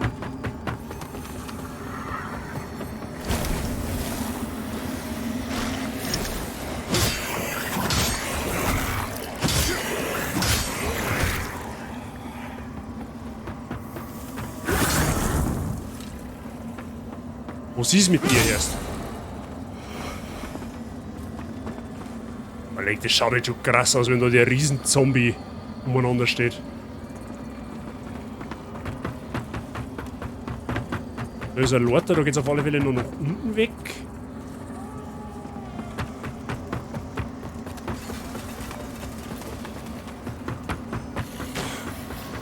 Okay, ich probiere jetzt einmal, ob ich da hinspringen kann. Wenn wir sterben, dann ist es wieder so, mein Gott, nein. Glaube ich zwar nicht, dass man von da hinkommt, aber ich sage jetzt auch ehrlich gesagt keinen anderen Weg, wie wir da sonst hinkommen. Also ich glaube, dass wir da schon abspringen müssen. Okay, da ist ein Hidden Wall, da kommst du gar nicht drüber. Okay, alles klar. Gut, passt, haben wir das auch geklärt.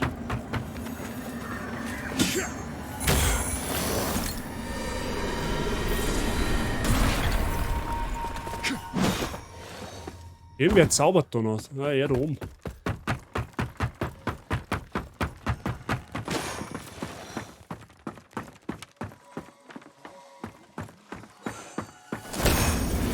Ah, da ist ein Lord dann.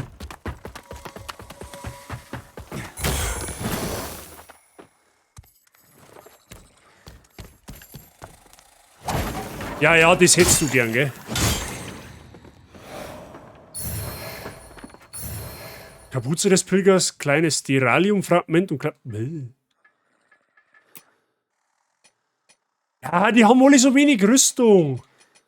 Aber gut, ich schaue halt legit aus wie der Hexenkönig von Angmar, aber okay. Aber wenn ich jetzt, pass auf, wenn ich nur mal für Spaß. Also die habe ich schon zweimal.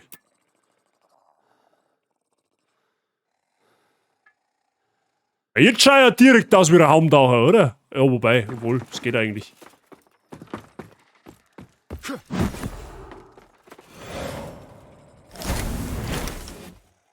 Oh, wait a minute.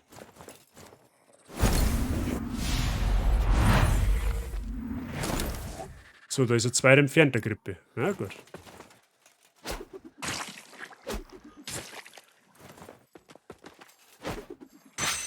Sehr gut. Hack ins Gesicht wäre vorher schon mal geholfen. So eine.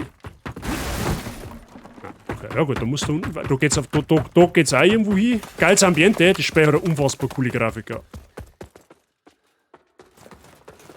So mit Lampen raus. Da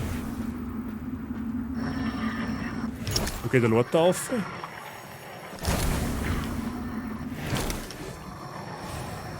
Überreste von Chabui. Das ist gut.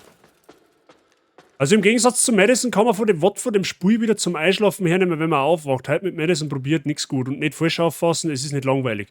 Das habe ich jetzt eh nicht als langweilig, nicht jetzt eh nicht falsch aufgefasst, abgesehen davon. Da ist auf alle Fälle wieder Info. Ich will erst mal da noch ein wenig schauen. Beziehungsweise es sollte vielleicht erst einmal aufwerten. Das glaube ich war glaube ich ein zauberhafter Schritt an der Stelle. Wenn wir doch ein bisschen was an Seelen. So, jetzt passt's auf, wir brauchen mal irgendetwas. Beständigkeit, meine ist das. Ausdauer. Und das hätte ich eh schon einmal aufgewertet. Ah, hilft jetzt nicht, mach mal.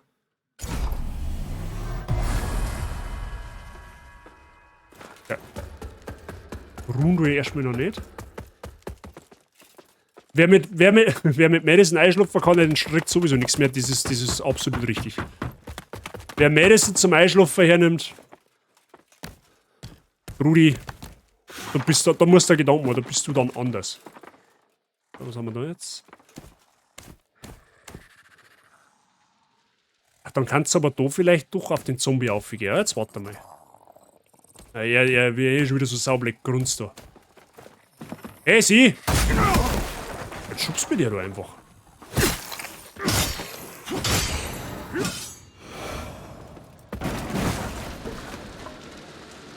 Okay, da gibt's Loot da drinnen.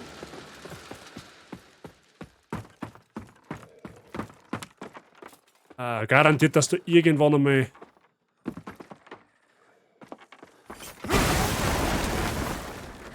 was rausfliegt. Moin, ohne schwer. Das geht bisher eigentlich. Haben wir schon schwerere Spiele gespielt. Bisher. Ja, kann sich noch ändern. Treten ist lustig, hab's gesagt. Warst erst angreifen und dann. Oh, Sprungpassagen, das kann lustig werden. Ich hab's halt probiert, am letzten Teil mit der Musik ging gar nicht. Wurde dann Resi. Resi 8 oder Resi 2 oder. Okay.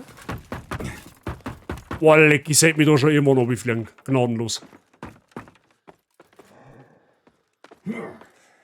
Was? Wo? Oh, hi. Der hat einen Parasit. Die Frage ist, hilft der Parasit, wenn man die über den Abgrund abtritt? Das ist die Frage.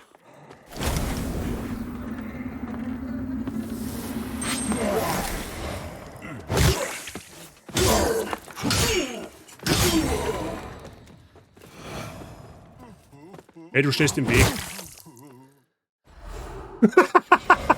Das war aber jetzt auch geschert.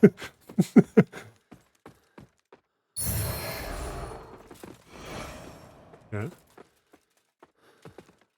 Ah Gott, ich hasse die Sprungpassagen in Souls-Spielen. Bin ich nix gut.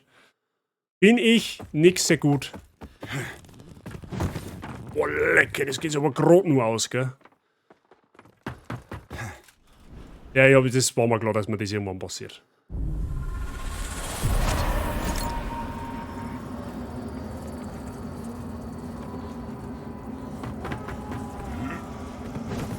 Okay. Ich hab's irgendwie geschafft. Wie, weiß ich nicht.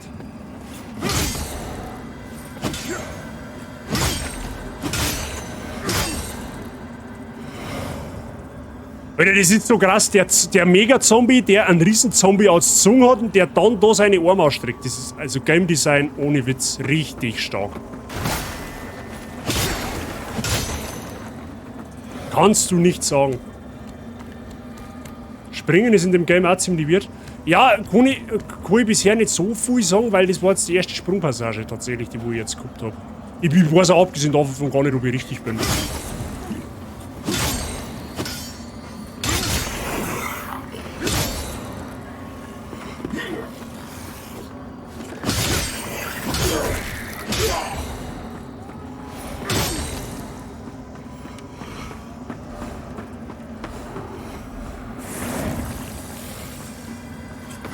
Stirb.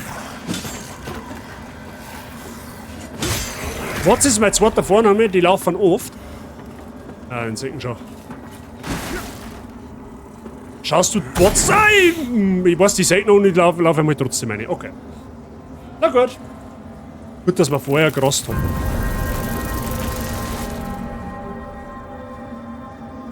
Ja, Blackshade. Ja, naja, gesehen. So ist es ja nicht. Aber ich hätte nicht gedacht, dass er sich dann gleich umdreht. Wie oft, dass du da schon runtergefallen bist? Ja, wie gesagt, das ist beim ersten Playthrough, das kannst du nicht vermeiden, dass du da mal hops nochmal wirst. Das ist einfach so. Oh, hi.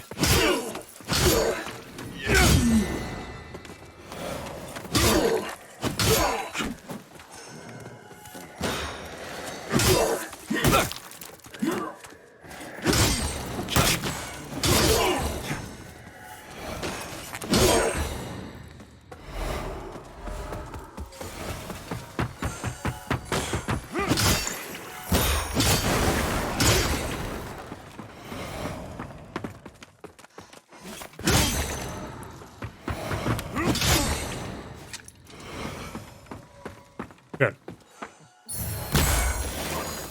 Ja, dann los jetzt einmal da oben. Der beschwert sich dann normalerweise bei mir eh nicht mehr. Aber er da oben nervt. Er da oben nervt tatsächlich schon ein wenig. Ja, wobei der kommt dann auch nicht mehr her, wenn ich... Moment, Birgit, gleich. Okay, der schubst dich auch, obwohl du blockst. Alles klar. Was herschubsen kann ich auch. Schaust du die VODs auf Twitch oder auf YouTube, Birgit? Das ist das, was ich eigentlich fragen wollte, eingangs.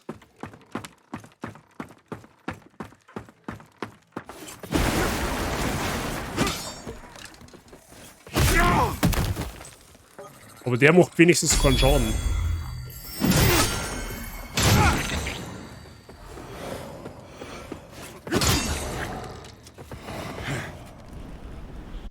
Oh Gott, die Sprungpassagen. Auf Twitch aber ab und zu auf YouTube, okay.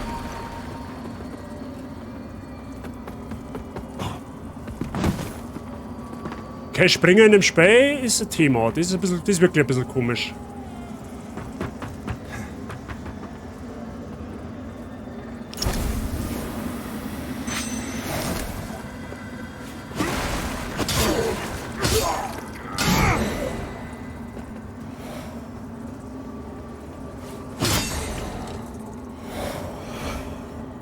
Also bitte, wenn du da ausgerechnet vorher schon stirbst.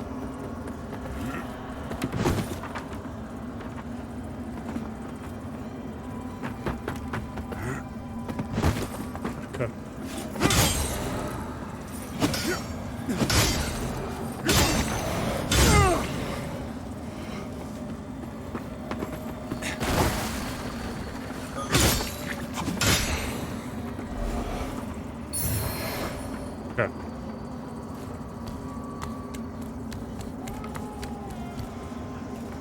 So, jetzt erwischt er mich aber dann nicht mehr, der Vollidiot, gell?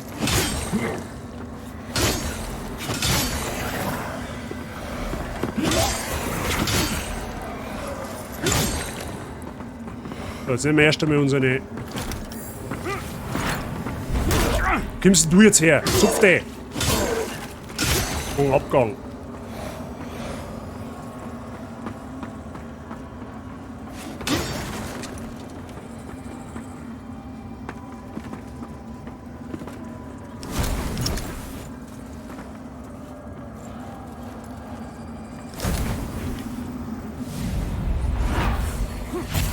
Ja, wie war's, wenn du da oben fliegst, hä?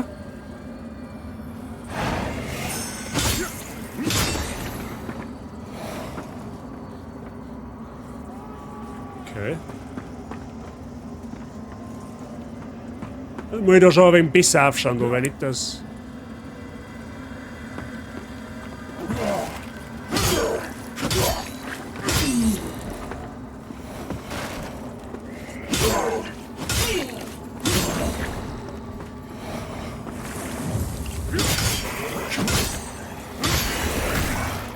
Ja, da haben wir ganz schön viele Gegner jetzt.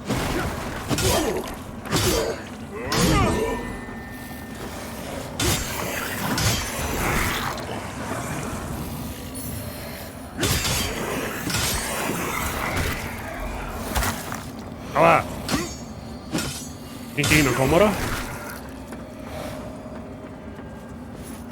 Oh, das ist ein Aufzug. Okay.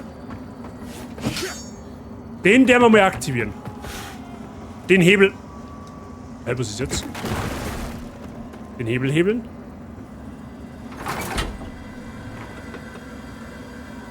Hä? Und jetzt? Was ist jetzt passiert?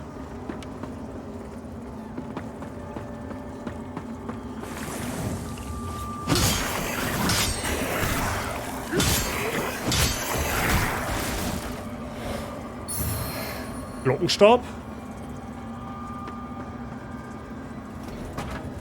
Ah. Twitch Beste, bei YouTube nervt mit Werbung. Ja, verstehe ich. Also am PC stört es mich nicht, weil da bin ich Adblocker. Aber am Handy, ich bin momentan wirklich so kurz davor, mir YouTube Premium zu machen. Auch wenn es eigentlich der falsche Schritt ist, aber es nervt so hart.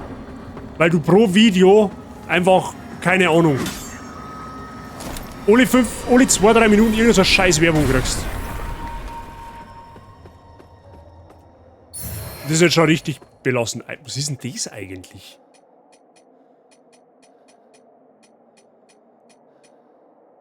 Exklusive Bronzefärbung. Was ist das? Erlaubt es, die Farbe eurer Rüstung zu ändern.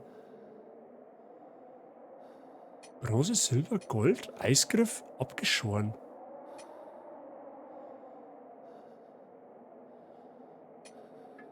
Okay. Und was hilft mir das jetzt?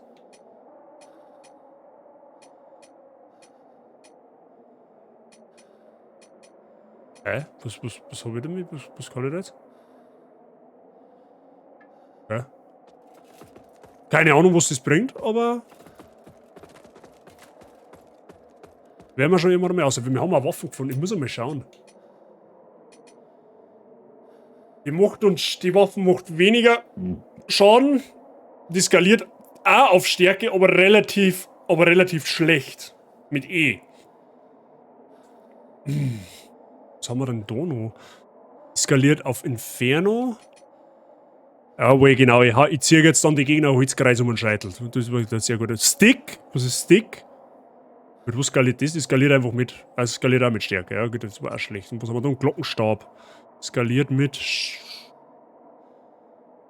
Strahlen. Okay, wir haben noch keine einzige Waffe, die besser ist als wie das Schwert. Die Frage ist auch, das, was wir auch noch nicht gesehen haben, ist, ob wir Waffen aufwerten können. Ne? Das werden wir noch herausfinden. Ich habe über die Family Premium und es macht gerade am Handy und am Fernseher echt einen Unterschied. Ja, wie gesagt, momentan, wenn ich auf die Nacht noch, wenn ich im Bett liege und noch wegen Handy schauen will oder halt Tablet schaue auf YouTube oder so, meistens schaue ich noch irgendwas auf Twitch, wenn da was los ist.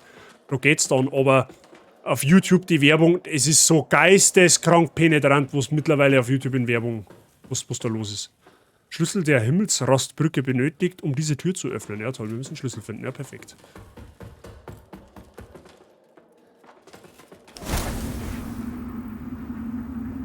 Da hinten ist auf alle Fälle so eine Gestalt, dass ihr aus Umbral rauskommt. Das heißt, wir werden da irgendwie hin müssen. Okay. Let me see.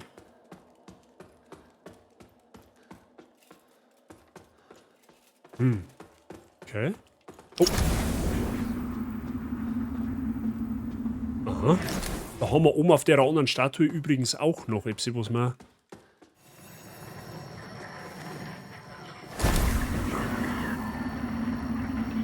Ach du, schau her. Weil der Game Design einfach next level.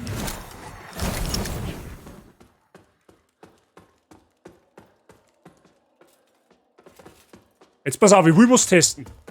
Ist vielleicht jetzt nicht unbedingt die beste Entscheidung, das jetzt hier zu tun, aber...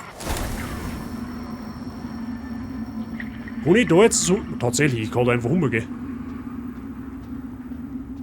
Aber ich komme dann da nicht weiter. Da ist dicht. Jetzt muss ich mich natürlich so dran, da ich nicht oben fall. Oh, warte mal. Ah! Warte mal, wenn ich jetzt... Alter, wie geil ist denn das? Mach bitte. Knüppel des Glaubens. Wo ich nicht dran? Ist wahrscheinlich ein Glaubenswort. Okay.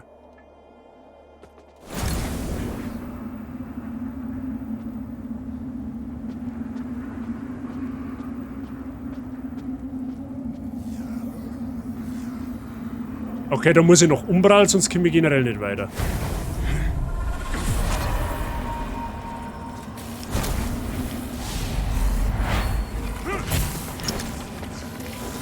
Das war sehr knapp.